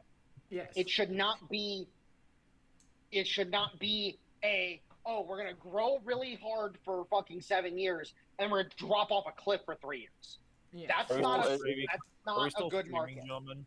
Yes. Welcome to the business cycle. It's retarded. And it would be more consistent if, you know, a major percentage of the investors, you know, and the working rich part, you know, percentage weren't paying so much attention to the news, honestly. But here's the point, is that the bad money wants to survive. And that's why they want the predictable pattern. And now we've gotten to the point where recessions aren't allowed to happen. And so now we've been in a glut for fucking years now, since 2008, where the government has been subsidizing a flawed market. Mm-hmm. Yay, quantitative easing. Yay. And that's the point. That's why QE is bad and QT is good. Yes. Quantitative tightening is exactly what we needed, and that's why Jerome Powell did what he fucking did. Mm-hmm. And then, furthermore, you look at the situation that's currently going on with the markets. The markets are realizing, oh shit, gold's going to 6,000. Mm-hmm. They don't know when, they don't know how. They're just scared shitless because they don't realize the bifurcation. I think one of Mike's greatest conversational and idealistic feats of of his political talking career, guys, is convincing me that Jerome Powell should be appreciated. That's honestly, people need to hear that out. Jerome is the single reason that Biden didn't sink the nation. And on top of that, he's the reason why Trump got reelected. If it wasn't for Jerome Powell doing what he did and causing the pain, because a lot of people don't realize this, and they don't want to understand it because they want to just hate the Fed. But if it wasn't for the pain that Jerome Powell put everybody under, people wouldn't have realized how bad things were. There's a reason why Jerome Powell cut interest rates to what, 3.5, 3.7 right now? There's a reason why he did it, was to tell people, hey, by the way, things are bad. They're really bad, and we need to crash out the fucking economy in order to be able to reset the fucking system and actually fucking introduce the shit that we need. The bifurcation of the dollar is going to be what saves this country. The problem is that, again, you have a bunch of idiots, libertarians, who want to continuously talk about getting rid of the Fed. Well, yeah, Jerome is the reason why we didn't end up looking like France in 2021, where they were literally out of fuel for how many months? But that's the point, is the people who want to stick their head in the sand and want to bitch and whine and cry about the Fed this, Fed that, et cetera, I'm like, first off, the Fed doesn't care about the market. There's a reason why they're doing what they're doing and it's hurting the market so bad. It's because they don't care about the market. They care about the bond market. The Fed is the market. No, it's not. It's the Fed cares about the bond market. The stock market could die tomorrow and the Fed's going to be like, what the fuck ever? Hey, by the way, there's a shit ton of fucking companies called blue chips that would survive any fucking destruction of the economy, period, in the story. And oh, by the way, yeah, you can talk about monopoly this, monopoly that. Yeah, guess what? Consolidation led to monopolies. Welcome to the world. You live in a monopoly era. So get over it. So you need to set a spreadsheet down, because I understand what you're saying, but I'm also a visual.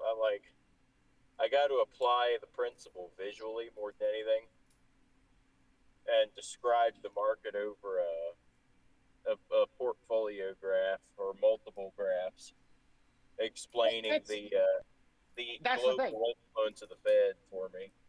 I can explain it like this: when the Fed bounced back from the zero bound. So the zero bound is anything from 0 to 0.999. That is the zero bound. When the Fed bounced back from the zero bound and raised to 5.5% all of a sudden and fucking gutted Europe of all of their financial resources, that's all you fucking need to know about the influence of the Fed. That's hilarious. Because the EU forced the Fed back to the zero bound in 2020. Oh, by the way, that's what COVID was. It was an op against the Fed. Interesting. That's all it was. It was an op against the Fed to kill the Fed. And then all of a sudden, Jerome Powell said, "That's nice. Step the fuck out. Close the fucking door on your way out. And oh, by the way, interest rates are going up 0.7 or going up 75 basis points tomorrow." And then he continued raising every single Fed meeting after. So if they're tailoring the market in directions that need to happen for long-term growth, like Trump was saying to Fox this morning, where he said China has a 100-year market projection and we have a quarter, said they're trying to play the long game with the market right now, and they've changed their perspective on the way they're measuring things. How do you get the media to quit squawking and get people to quit freaking out? They're going to. Period of the story. When you have companies like Zero Hedge, that have all the answers and still squawk like little bitches. It doesn't matter what you do. Yeah. But here's the point. Like at this point, because people That's are crashing out over it, it's genuinely causing It's genuinely causing problems. You know, because people will just turn on the TV and believe it. Well, you know, rather than reading for 5 minutes or listening to somebody who has read it. You know, because obviously, because the news kind of want their own money, and they're not. Some of them aren't exactly smart enough to recognize the long game. So they're like, I need money now. I need the shock news. I need people to be shocked so people tune in. There you go. That is just the news cycle. The sensationalism. No, it's easier. It's easier than that, guys. It's easier than that. The problem is that these people have this idea that the markets that we currently have are normal. You know that dumb bitch that had that little sign that said this isn't normal at the or this is not normal or whatever the fuck it said at the joint session of Congress. Oh, by the way, that was not the State of the Union, by the way. Mm-hmm. Yeah, that wasn't the State of the Union. That was just a joint session of Congress. The reverse struggle session of the Democrats. We're still waiting on an official State of the Union, aren't we? Yes. But that sign, she's correct. This is not normal. The market that we have currently is not normal. It's a bunch of fucking fake and gay bullshit that keeps us from actually prospering. And the problem is that these dumb motherfuckers are too fucking scared to see what the fuck is on the other side. It's like, guys, this is fake and gay. That's what it is. Fake and gay. Sorry. But no, that's what this is. They're scared of what's on the other side of the door, not knowing that, oh, hey, the shitty fucking room, the shitty little shack that you've trapped yourself in, and, you know, you get to eat moldy fucking bread every day and drink stale-ass fucking water as your only way to sustain yourself is not normal. Well, and all I know is that they're scared of the fucking supermarket across the street. The sensationalism. That's the point. The sensationalism that the media has been fucking feeding over has been like, it's reaching fever pitch, and I'm getting really tired of it. Well, again, look at what happened with Jeff Bezos and the Washington Post, and how many fucking people from the Washington Post fucking resigned after Jeff Bezos said, "Hey, we're changing direction." Mm-hmm. Yeah. These people work for Europe, and Europe needs our stupid, retarded market to stay in place in order to be able to survive. Guess what, Europe? You're not getting cheap dollars anymore. You're going to be paying 11% fucking. And oh, by the way, you don't get access to our gold back money. Right. You don't get access to the domestic dollar. You get access to this shitty piece of fucking cloth that we tell you is worth this. What is Trump doing in the crypto sector, by the way? He had a summit on it, and I never paid attention to it. What's going on with that? Did anyone else watch that? Okay, I can give you a rundown of it. Okay, so do we all understand the general principle of crypto here? Yes. Mostly. Okay. Mitch, I don't expect you to understand, but, you know, that's just because you're older. I'm not trying to be a dick. You talking to me, young man? He's still there with that. He's still using them greenbacks, guys. You don't use credit cards. Okay. What do you mean? What's greenbacks? I'm still using silver certificates. He's like, I still use that money with the dates to it. Still using?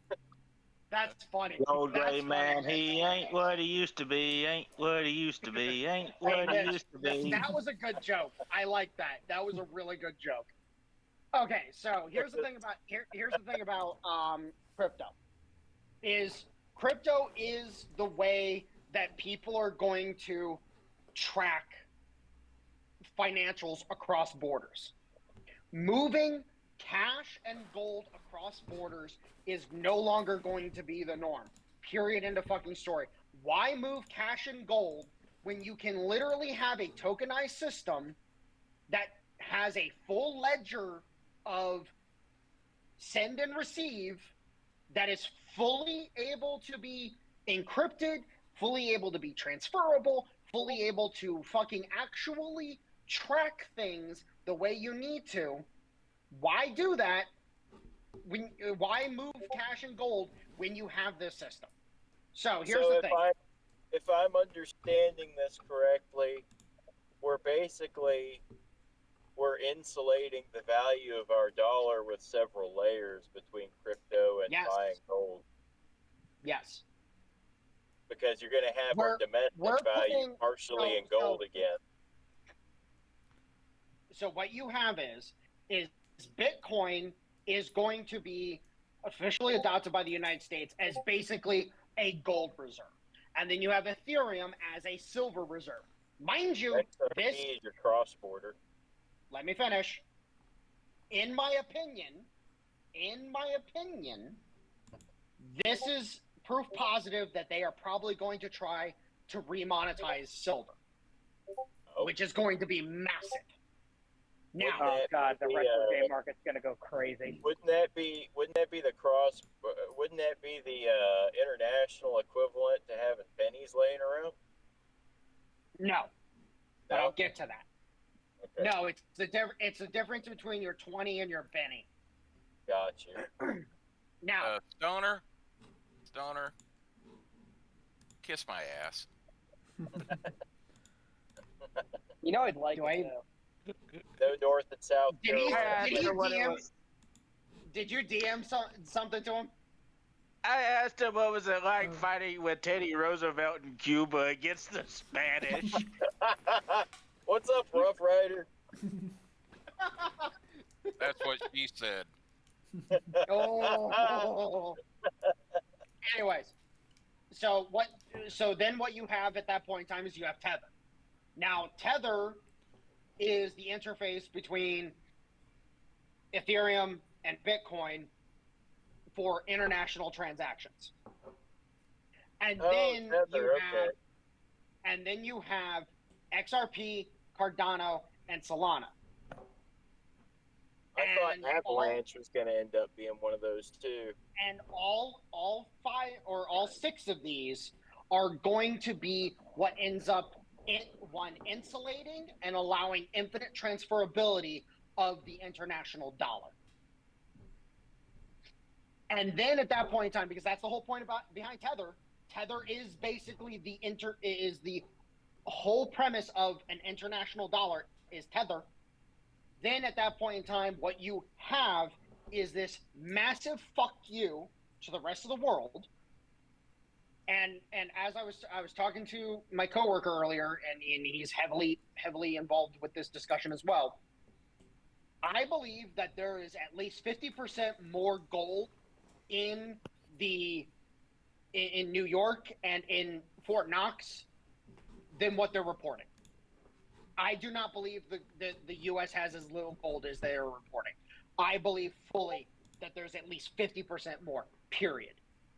Because at the end of the day, the moves that they are making and the things they are saying indicates they want to monetize or refinancialize a fuck ton of their spreadsheet or of their balance sheet, and that balance sheet includes that gold. Got you. And if it turns out that we have a shit ton more gold than we actually tell people we have, then at that point in time, the rest of the world is going to realize really fucking quick, oh shit, start buying as much gold as you can possibly get your fucking hands on.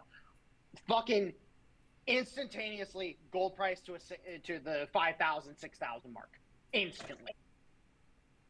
Which country's also been buying a lot of gold over like the past 20 or so years? China. What does China actually do, though? Yeah. Also, Russia. How do you think what's helped them survive all the sanctions and stuff? Oh yeah, Russia's been. Yeah, Russia's been increasing their gold stockpile for years. But no, in China, it's actually really funny how they did it. Do you know do you know how China has indirectly increased their gold reserves? No. By telling people, regular people, buy gold, don't buy property. Because remember, in the East, in order to get loans, you need to have physical collateral in order to get the loans. All right. Financial collateral does not matter. You have to have physical collateral. And thus, people in China would buy property as a means to get loans. Which is why, for example, you'll have a bunch of places where all of a sudden there will be very little people that live in an area for the number of fucking houses and shit like that, because people own those properties and nobody lives there. They just own the property in order to get a loan. But then what the Chinese government told their people is stop investing so heavily in real estate, start investing in gold. And what the Chinese state can then do is offer, a 5% or 10% premium for that gold if they need the gold. Right. So again, like there are so many big moves being made across the board that a lot of these people don't even fucking want to acknowledge. Like, again, libertarians, they are fucking terrible at actually fucking game planning this shit. They want to continue fucking talking about histrionics. They want to continue fucking talking about bullshit. The Federal Reserve was formed for this reason and that reason and yada, yada, yada. No, it was formed as a fucking Bank of England central bank equivalent. And then JP Morgan Chase said, no, we're going to form it like this in order to prevent you people from actually fucking be able to completely dick us over. So libertarians would only function in a world that still operated under the guild system of the New World. No. No. The libertarians, they're useful fucking idiots of the British Crown. I thought for a second you were going to say, no, they preferred, like, sticks and rocks when it comes to trading. Yeah, I was going to say they grossly oversimplify the market. So, no, they would rather in their twisted, delusional minds, they'd rather be subjects of England than be an independent people. They're nothing more than ignorant, fucking useful idiots for the Bank of England. Actually, I'm just curious because the whole thing how you said about how the Fed is basically just an extension of the Bank of England, like that. I've never heard anything different from anyone on the libertarian side. That's what they all say. No. That was what the intent of the Federal Reserve, or what the Bank of England wanted to do with the Federal Reserve. And then JP Morgan, my bad, not JP Morgan Chase. JP Morgan, the man himself, proceeded to tell the English, that's cute, fuck off. Rothschild, fuck yourself. And then proceeded to create the system that we ended up with, which was the lender of last resort. The whole point Why in the hell is the English still trying to take over our country? Didn't they learn their lesson throughout the 18th and 19th century? Again, they can't fight us with guns, so they fight us with money. Exactly. That's how they. No, okay. So Stoner, let me ask you a question. How did the British Crown control India? They controlled India. Didn't it pay off the princely states? It paid off the various princes and so on with Rajas. That's the word you're looking for. Yeah, Rajas. It basically just paid them, and because they were, I can't remember the exact quote they said that was said about this by one of the Rajas, but they basically said they're the only ones who pay us on time, so we sided with them.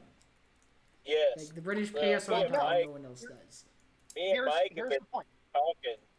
Me and Mike have been talking about that. All England has had to do for the past couple hundred years is just dominate global monetary policy. Well, they did it through trade flows. Yes. That's how they dominated.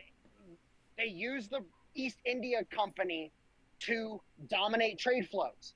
And then they did the same thing with the guild market, and they did the same thing with the Bank of England. The United States has never been the second American Revolution, or honestly speaking, you could probably call it the third American Revolution, because the second American Revolution was the U.S. Civil War. The third American Revolution is the death of the monetary and fiscal control that the Bank of England and the City of London exerted over the United States. Interesting. If you wouldn't mind, I think we're coming up close to the 2-hour point again. Whatever, little subject might want to cover. You want to know what the stupidest thing I heard today was? Sure. Marco Rubio saying there is no military solution to the Ukraine war. As soon as I heard those words come out of his mouth, I knew immediately the agreement they had reached with the Ukrainians was a load of bullshit. Give him the Russian. Give him the Russian. Give me us 1 second. Yeah. There's a couple things that were in that little agreement. One of them in particular that the Ukrainians put in there, where once they deliver it to the Russians and they read it, I wouldn't blame the Russians if they told them, said, get the hell out of my office and don't come back. One of the little provisions in there was the return of, shall we say, the Ukrainian children that were forcibly removed by the Russians. They basically accused the Russians to their face of child trafficking. No, the Russians invaded largely because of a lot of very Russian loyal and Russian blooded people in the contested zones between the states there. Yes, the Ukrainians spent like 8 years before that war kicked off, killing roughly 14,000 civilians, men, women, and children in the Donbass down there. Not to mention other civilians they've killed during this war. But then they want to try to put that utter bullshit in that truce proposal, saying wanting the Russians to return all the Ukrainian children that were quote unquote forcibly transferred to Russia.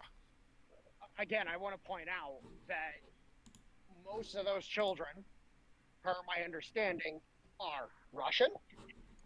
Yes. So what they're saying is hey, give us those children back so we can kill them. So the past 3 years or so, I want coverage of the Ukrainian situation domestically with that contested zone that fucking Gaza has been given. Yeah. I'm getting so sick and tired of seeing Gaza. Fuck those people. Fuck either one of them. I want to see what the hell Ukraine's been doing with that situation, domestic policy-wise, not just the war. I want to see how they were treating those people up until the time Russia invaded. Warhead, I got a question. Why in the hell do the Russians want to... not Russians. Why in the hell do the Ukrainians want to kill those Russian kids? That doesn't make any sense. Because they're Nazis and they hate Russians. They're literally genocidal maniacs. Yes. Yeah. Let me tell you just how barbaric Ukrainians are. They're not just content with killing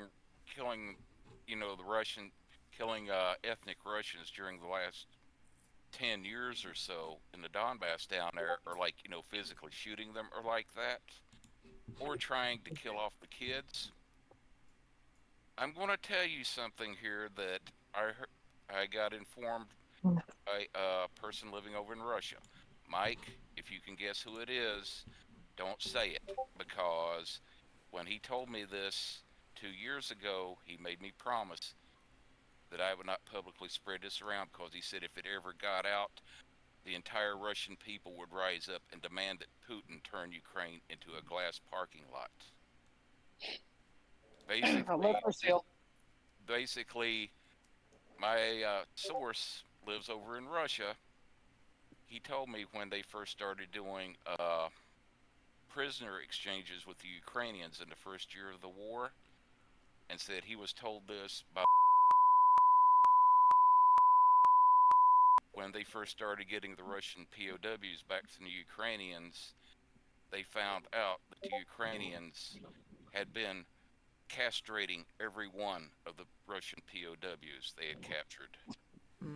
Wow.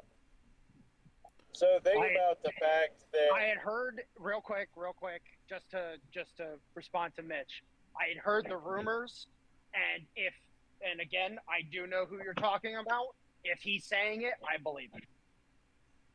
That's why I said he made me promise not to reveal that it was him saying that or put it out publicly, because what he said, that if that got widespread out to where the majority of the Russian population learned it, there wouldn't be a stone left standing in freaking Ukraine. Yeah. Well, how is that not more common knowledge if there's physical evidence of that kind of war crime being done? Because I'm gonna be frank here, there were NDAs signed. Guys were sworn to secrecy. Because again, you have to understand that there is a shit ton of people that are completely innocent in Ukraine. A shit ton. But the problem is the select few that if all of a sudden Putin is forced to go hog wild because of the public movement, it would be a shit show. Yeah, it's like Netanyahu and Hamas. So think about the fact that a good 30 to 40% of the United States population believes that they're the leaders of the free world right now. Well, at the end of the fucking day, and I'm gonna be frank, you look at the narrative around Ukraine, and you understand really quick, if you have a discerning mind whatsoever, you understand really fucking fast that at the end of the day, people are retarded. That's just it. People are retarded. It's one of the least fucking democratic countries in that side. No, I don't Europe. even care. I don't even care. I don't even care about that. Just the fact that people look up to a nation with that many problems. Yeah. It's because they've only seen the soccer games. They're like, oh, Ukraine must be great. Well, because I remember conservative and liberal, as soon as the war broke out, we all sided with Ukraine. And then over the course of time, we're like, I don't know. So, let's be honest. How many people knew about Ukraine before this war even started, especially the lefties? I just remember Putin making the move on the Crimea back in 2014, and all of us being like, damn, if we were president, I had to just place some unmarked tanks right there in the way and dare to shoot at him. But nobody knew anything about Putin at the time. Okay, so here's the thing. So some of you guys are a little more entrenched in politics in general. From, let's say, a layman's perspective like me, that kind of knows a little bit of politics, but not that much. From the outside looking in, no one knew what Ukraine was beforehand. Maybe you played the soccer games, maybe you had a vague notion, maybe you saw Slavs squat, not to that end. So just imagine that this is a country that you don't know, that's way smaller, going after Russia, especially, let's say you're a lefty especially, you already had a hate bone for Russia because you believed you absolutely... Just finishing my second round. Get to leave here soon. Good day. If you already had a hate boner... No, it should be Jordan tonight, I think. If you had a hate boner already for, Russia, bonus because you're a lefty, and you're like, it'll ruin the election. So obviously you're not going to go looking into that because you already hate Russia, and you're not going to look much into Ukraine. And even if you do now, you're already kind of entrenched with, well, I hate Russia, so I'm not going to listen to anything Russians say. So from the layman's perspective, it's a small country getting bullied by a big country. And the more you look into it, you either don't care because obviously you have your biases already, or you're like me and you're going, oh, well, I kind of. So I just had an argument or two with a couple people where the infantile, one-sided and very, very small-brained perspective that little country be bullied by big country is automatically crime against humanity. You know, we have to side with the underdog in every international situation, regardless of the presuppositions, et cetera, et cetera. Dude, I can't do that. People completely neglect nuance. Well, yeah, obviously they do, because if your knowledge on politics is a lot more on the surface levels, and then you don't care about the nuance, because obviously you don't, until it obviously affects something that you care about, or it's a country that you're a part of. That's just most people, to be fair. Like, to be completely honest, you guys have a vested interest, but not everyone really cares about Ukraine that much, except for the very basics, you know? Well, it's like, okay, let's talk about people's beef with Israel here lately. So, you know, I'm not anti-Semitic or, pro-Israel or what have. I've decided to take a neutral stance on that whole issue. Everyone making it an ethnic problem are fucking idiots. So, if we want to discuss things purely financially, people who are saying we treat Israel the same as we treat the Ukraine are also idiots. Israel has been a very, very lucrative financial trade partner for decades, and we have several technology exchange programs with Israel between agriculture, urban development, and military technology.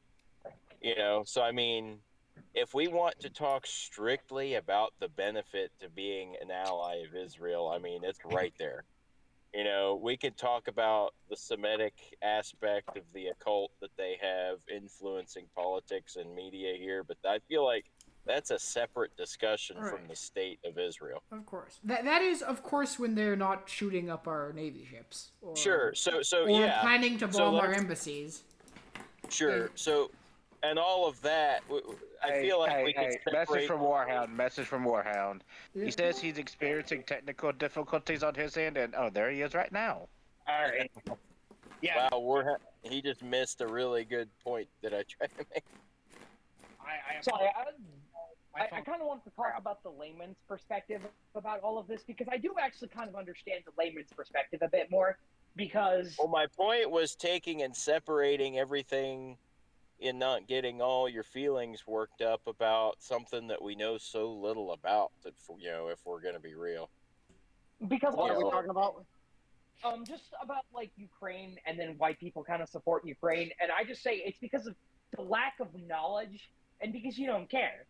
Like, some people are just in it to hate Russians, that's expected, but for the righties who did that was just because they didn't know, and because we didn't know about Ukraine. I absolutely disagree. So here's the point, is that if you look across the board, Russia has been used as the bad guy in media for how long? Yeah, quite a while, actually. Yeah, Rocky IV, for example. Rocky IV was the early. Like over a century, if you really want to get into it. And the fact of the matter is that the Russians have been the bad guys for so long. The idea that the Russians are the good guys in any sense, period, in the story, is completely alien to people. This idea that the Russians actually had a good reason to do what they did is completely foreign. I will take the classic example that a lot of people will use and reference Grozny. Why did the Russians go into the Czech Republic, or not the Czech Republic, the Chechen Republic? Yeah. Why did they go in and do what they did? Wasn't there a terrorist problem in there? Well, no. Not necessarily. What it was is that a bunch of the clans, because you have to understand Chechen society, it's a lot like the Pashtun in a sense. Right. There are tribes, aka clans, and they refer to clans. There are clans of people that were being paid off by the CIA to act as a disruptor internally in Russia. And, you know, the whole idea of, Dagestani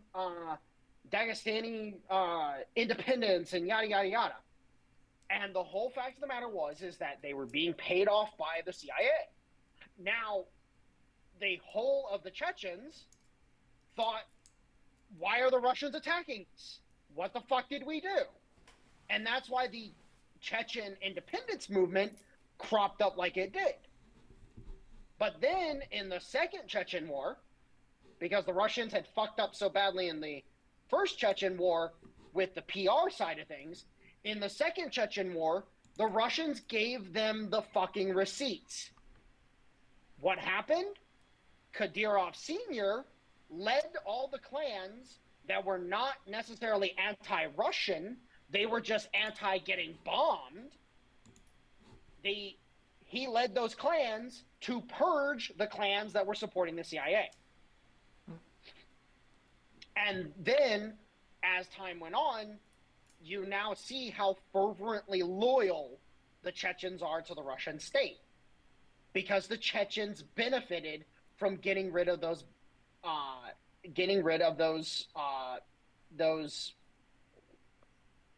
fuck, what's the word I'm looking for? Malcontents, sorry. Getting rid of the malcontents within their ranks. All right, fellas, I'm going to sit down and eat dinner. I will talk to y'all later. All right, talk to you later. Yep. But that's the whole point, is that people have been misled across the board about Russia for years. And so the idea that the Russians simply wanted to defend their people is completely and utterly impossible. They had to have a bigger reason. There has to be this grand design.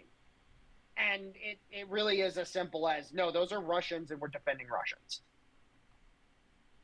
That's why this is why when people keep talking about a warm water port, I keep telling people, shut the fuck up. You clearly have no fucking clue because you're literally biting onto the British fucking psyop. The first time the warm water port bullshit was said about the Russian state, about any of the actions that they have taken, was in fucking Georgia.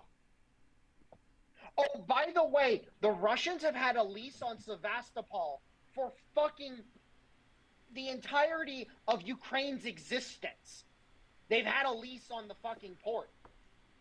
They didn't need a warm water port. They already had it.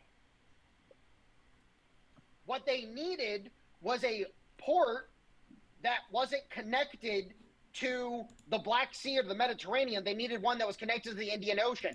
Oh, by the way, that has nothing to do with Europe or to do with fucking Georgia or fucking Ukraine or anything else. Even Syria. Syria, the only reason why the Russians supported Assad, for example, was because it was an old alliance that they had since the 60s. And the Russians decided to honor the alliance. And then they realized, hey, bud, guess what? You're on the outs. You need to figure out a way out of this. We'll help you get out of the country, but you need to figure out how to unwind this. And Assad finally chose to make his move early this year. And what? And he unwound the situation and left. Now, the only reason why it looks like chaos to us is because it all happened so quickly. I have a good feeling that Assad told the Turks, hey, look, I'm going to bail. I've already fucking handled all my generals that I can handle. There's going to be a few that fucking resist you to the bitter fucking end. The rest of my generals have already said they're taking their men to fucking Georgia or to Jordan and Iraq and whatnot. but you're going to have some that you still have to deal with. Peace. Yeah. Did Discord just cut out for a few seconds on anyone else there? No, I think that was just yours. Yeah. That's just a you problem, sir. Well, my Discord completely took a shit on itself, so... So I'm just kind of explaining, at least from my perspective and for a few people's perspective, on the Ukraine part. Obviously, also, you're right about Russia. You're absolutely right that Russia's been, like... Even in video games, Russia is the big villain. Every time. That's what... So, real quick, that's what I loved about Battlefield 3. Is in Battlefield 3, the Russians were enemies only because of circumstance. And after you realize that you actually are pursuing the same fucking objective, you start working with the Russians. And that's what I loved about Battlefield 3, because Battlefield 3 was literally anti-Russian propaganda. It was literally, oh shit, you guys are here for the same reason we are? Cool, let's go kill this motherfucker. So I was just thinking about, like, more about how Russia is a bad guy, even, like, in innocuous circumstances. I mean, not so much... It's a weird thing to mention because it's just something interesting. But I remember in the first game, the first enemy you fight in Advanced Wars... Do you know what Advanced Wars is? No. So it's a series of, like, Game Boy strategy games. They're, like, you control a bunch of tanks and stuff, and then you have COs, and they have CO powers. But the first CO you fight are called Blue Moon, which is, like, the most Russian thing I've ever seen. Literally, the CO likes snow and everything. So he's the bad guy. But it's funny, because in the sequel... I mean, he's the bad guy at first. Then later they just kind of, like, go, oh, actually, it was the secret black organization. They're the real bad guys and all that. But, like, another good example is Tom Clancy's End War. End War, in reality, if you actually look into it, the Russians aren't the enemy. The Russians are blamed for shit in the initial part of the game because you're like, oh, fuck. But then towards the middle of the game, you start realizing, like, oh, shit, it wasn't the Russians. It wasn't the Russians at all. And thankfully, this type of media has become more and more prevalent over time. And finally, we're starting to get out from under. For example, Red Dawn was the most damaging film to the American psyche ever. Maybe, but it was a damn good movie. I don't care how good it was. It was completely and utterly it mind-fucked a shit ton of Americans. You also have to remember, though, that movie was set during the middle of the Cold War. Yeah, and I can still critique it. Because guess what? I grew up with Russia, not the Soviet Union. Yeah, I did too, but I'm also smart enough to know to say, fuck the Soviet Union. Why? Communism. That's why. Yeah, well, guess what? The Russians told the Soviet Union to go fuck themselves too. That's good. But what I was going to say before that was when we were talking about Russians being actually portrayed in a protagonistic role. Look at Tom Clancy's The Bear and the Dragon. I don't know that one. Yes. Also a good example. Yes, very much so. And hell, in that book, you had the Americans and Russians fighting a Chinese invasion of Siberia. But that's the whole point. And let's be frank, if the PLA wins out politically in China, you might be seeing that in the future anyways. But the fact of the matter is that at the end of the fucking day, you know, what it comes down to is, yes, Hunter, you're absolutely right. There is a layman. There needs to be a layman discussion about Russia and about all the shit that's gone on. The problem is that people are not ready to be British pilled. They're not ready to be European pilled. They're not ready to have the discussion that, oh, by the way, there are a bunch of idiots from 100 years ago that duped your grandfathers into believing that these people were your friends. I'm sorry. When you said 100 years ago being duped, that is starting to give me like Metal Gear vibes again. God damn it! I'm sorry every time. That sounds like you know what it sounds to me like we need to do?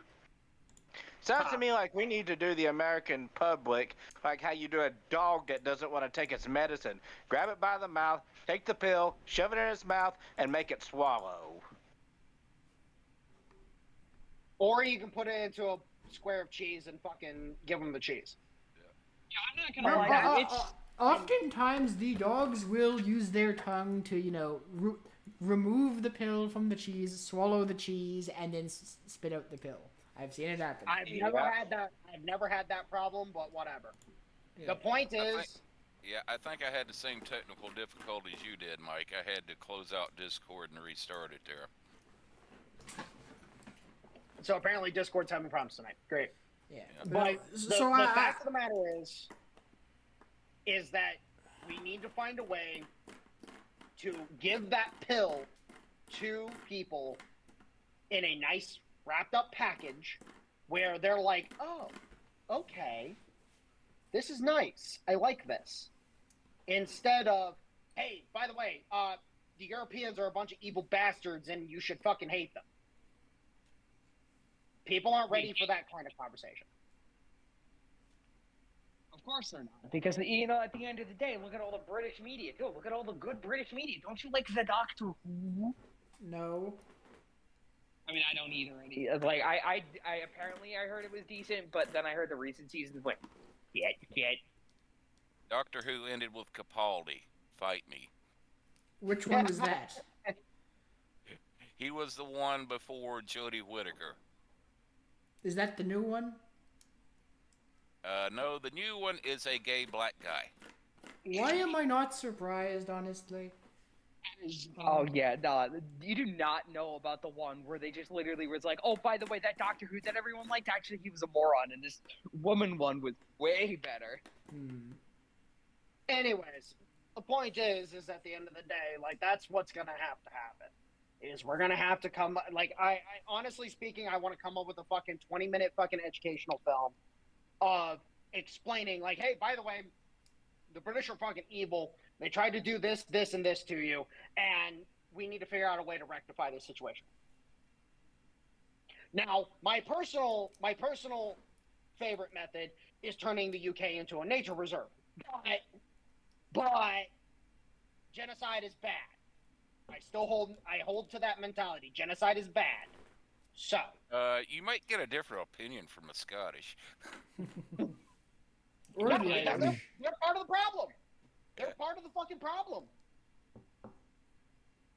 Because at the end of the fucking day, the Scots are, they talk all this big game about fucking, oh, we want independence, and then they still, here's the thing, I found out there's this great fucking loophole in UK law.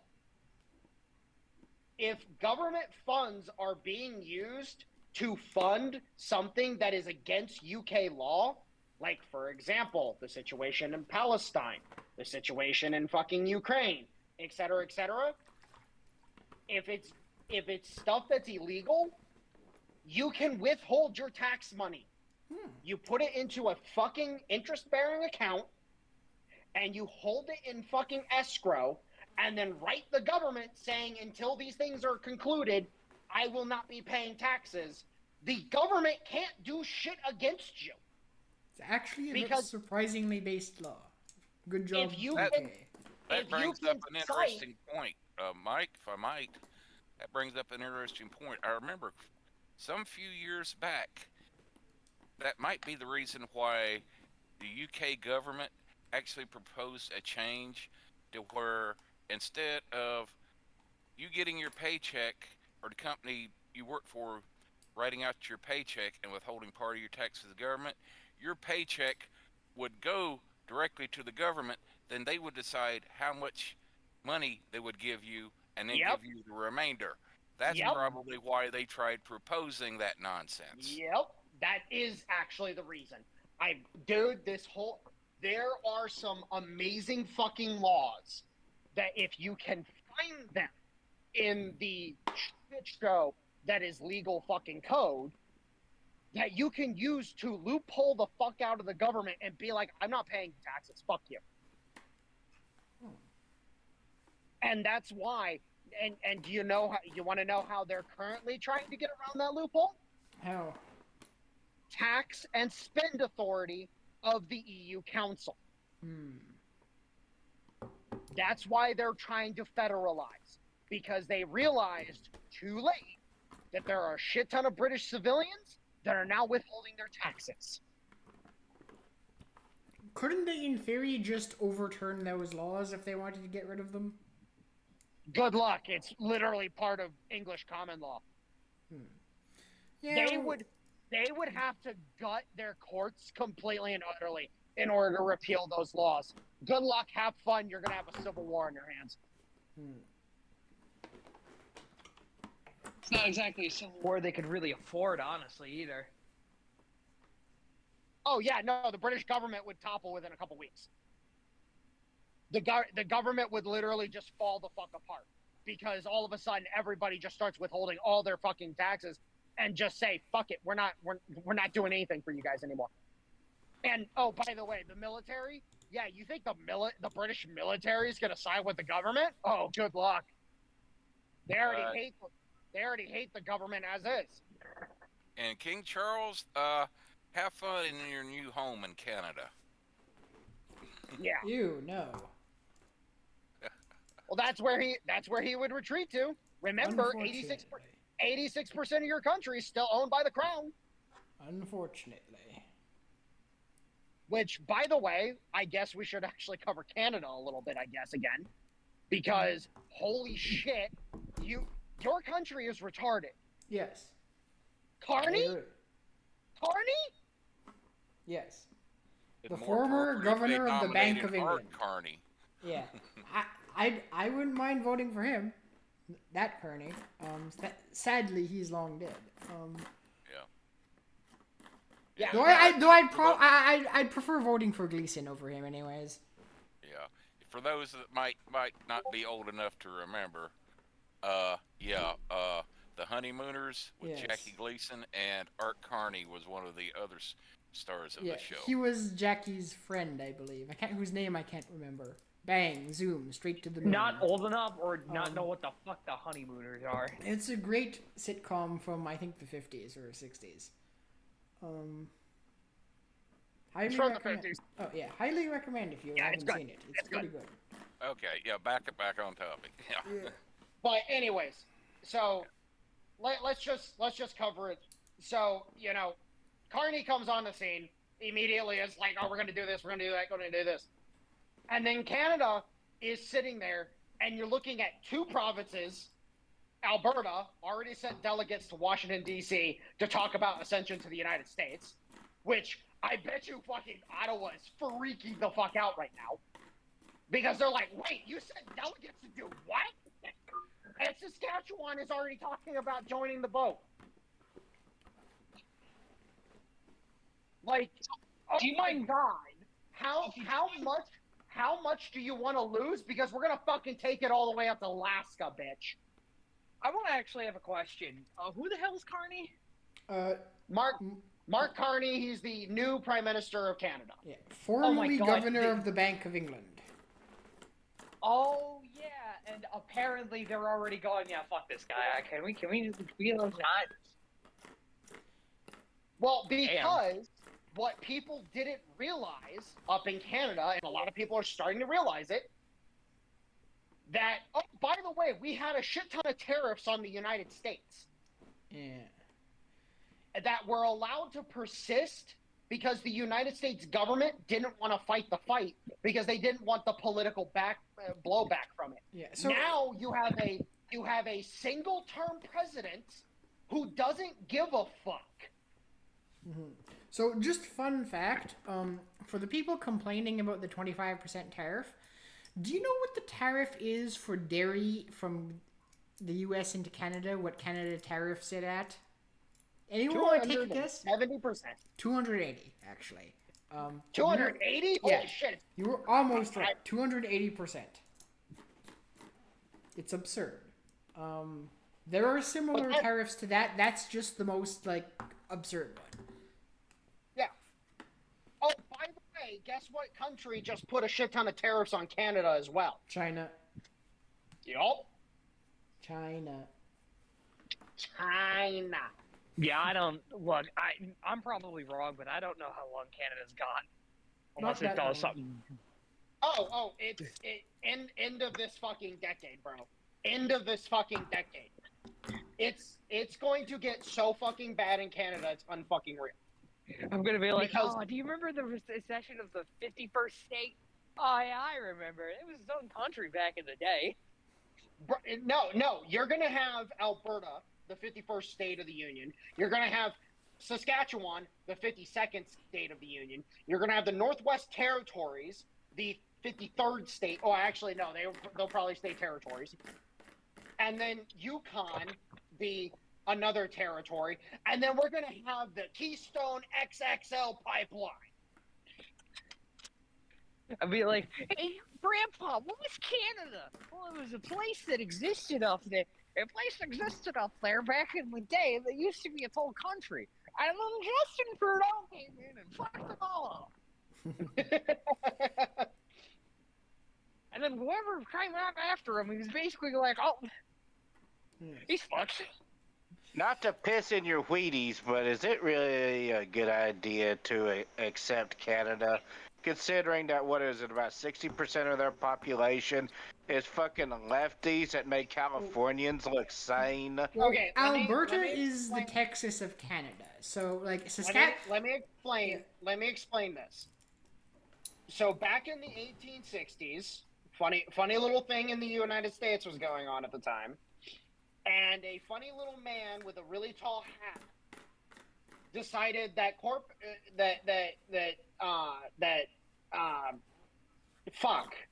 what's that called? Corpus what? Habeas corpus. Habeas corpus. Thank you. That habeas corpus didn't exist anymore, and so a shit ton of people that were being prosecuted or persecuted. Not prosecuted. Well, some of them were being prosecuted. But a shit ton of people that were being persecuted for not supporting that funny little thing going on in the 1860s here in the United States, all of a sudden decided, you know what? Canada's looking real nice this time of the year. And they moved into Canada. Yeah. The problem was that the majority of the Canadian population at the time lived in Ottawa and Quebec, or in Ontario and Quebec. My bad. Ontario. At the time, Upper Canada and Lower Canada. Also, as an aside, it is a very good thing that man with that funny big hat was also very open-minded. Yes, very, very open-minded. Too bad it wasn't more explosive. Yes. Anyways, the point is that population of Americans that fled into Canada couldn't stay in Ontario because the Canadian population at the time was discriminating against them. And so they moved westward. And eventually, the fun little state of Edmonton, or the fun little city of Edmonton, actually has its roots with the American population that fled into Canada. Yeah. Alberta and Saskatchewan are quite literally American diasporas. The majority of them are American in birth, or in heritage, I should say. Yeah, but are they American in mindset? So, yeah, Alberta, absolutely. Saskatchewan, and even Manitoba, basically the large states that have basically almost no population, or just like farmland, those are much closer, like, those are not the ones that vote for Trudeau, let's just say. Those are the ones that only ever vote for the Conservative Party of Canada. And also, I would also point out that Manitoba has, because of the way that Manitoba is structured, the Manitoba provincial government has already basically, put the kibosh on any attempt of Manitoba as a state to secede from Canada. But here's the thing, is that the non-pro Ontario segments of the population have already started talking about a mass exodus into Saskatchewan. No, you have to understand, Stoner, if Alberta and Saskatchewan come into the United States as states, we don't have to worry about an election ever again. Yeah. The places you don't want as states are Ontario, British Columbia, and Quebec. Because that just basically means like 50 Democrat House members and like 6 Democrat senators in perpetuity. Yep. And by the way, we're not going to be admitting them. Mm-hmm. Because what will happen immediately after Alberta, and mind you, they're going to try to save the situation. Alberta is going to secede and going to cause a Canadian Civil War, which we will support Alberta in that endeavor.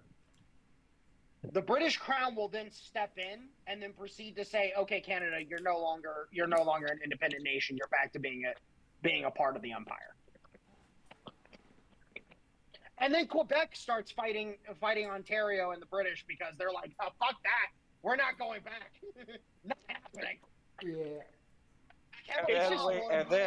Immediately be like, "Nope, car bombs are a thing again." Yep. And then we also clandestinely supply the Quebecois. Yes. Well, interestingly enough, if you look at the provincial elections for Quebec, currently you have let's call them the moderate Quebec Nationalist Party in charge. Historically, the Liberal Party of Quebec has been in charge, which is a different thing than the Canadian Liberal Party, for the record. Not nearly as terrible. Basically, it's the Anglo Party, not the leftist party. Anyways, so the latest polls show current government is the Coalition Avenir Québécois, or the CAQ. Interesting acronym. I'm sorry, the CAQ. It's like, you know exactly. Am I the only one who started thinking of cacodemon? No. I literally just thought cock, but okay. Yeah. Anyways, and the party that's now leading in the polls is the party called the PQ, the Parti Québécois. That's the extremist nationalist party. Yes, and Quebec, funny enough, Quebec's a lot like fucking Texas. It can survive on its own as a nation. And it probably will. And oh, by the way, there's a little fun island off the coast of Labrador that is still technically French controlled. St. Paul and Miquelon. That island is going to be under Quebec under Quebec control very quickly. And that island's name, St. Paul and Miquelon. I swear to God, I kind of hope you're I hope you're right. You're probably, but I'm just saying that I hope you're right. And then by like the fucking end, I'll be like, I thought Mexico was going first. I didn't expect Canada to just.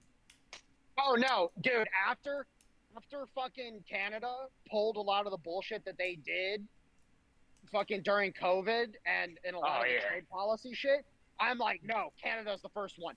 It's the first one to join the American Federation. Yeah, honestly, as far as anything, it's I hate what they did to the truckers. Oh, by the way, where did the trucker protest start? Ontario? Alberta. Oh, makes sense. It started in Alberta. Are you serious about those envoys? By the way, I want some like. Yes, they have delegates. Yes. In Washington right now. Mm-hmm. Yes, Stoner? Hey, Dale. How does me Armalite sound in Quebecois? Nice. A clip of ammunition and me little Armalite. Another day down. Now, unfortunately, it really sucks because that song. They're gonna be back, by the way. You know, if you don't know the origin, back for what? Hey, Hunter, mute yourself. He did. That song, the time period it came out, the Armalite rifle that they're referring to is the AR-10 too. So it's the big boy round. What's it chambered in? Oh, 7.62 NATO. Nice. .308 Winchester. Based. Yeah, we really need to go back to making the AR-18. To me, it's a superior design. I'd be happy just getting an old-fashioned M14. Because that's what they had in the Navy. What we always went to firearms training with for each patrol. I thought y'all used Craig Jorgensen's. They used Craig Jorgensen's like fucking 1910s. Yeah, that was back when I was with Teddy Roosevelt. Wasn't the M14 the one that had all those problems in Vietnam, like with jamming and That's shit? the M16. Oh, really? No, okay, stop.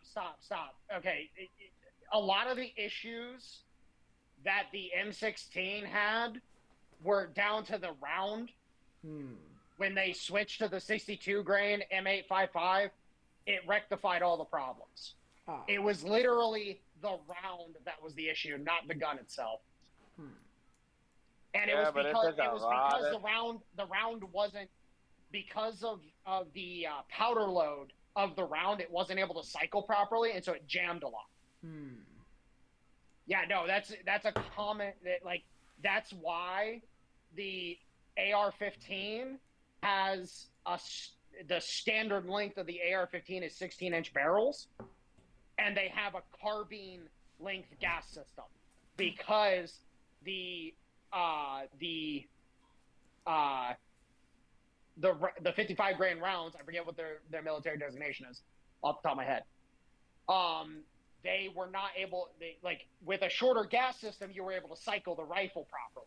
But with a longer gas system, you didn't have enough gas in order to actually cycle the rifle properly. And then with the M14, the problem with the M14 was it had a wooden stock. If you had a polymer stock like what the M16 had for the M14 would have performed well enough. Which is what I was going to say to Mitch. It's like, oh, okay, I can get you an M14, but it's going to be an M14 EBR. It's not going to be a standard M14. It's going to look cool. Yeah, 1997, I retired. Small arms lockers on submarines were still M14s, M1911s, good old 45 Colt, and 12 gauge pump shotguns.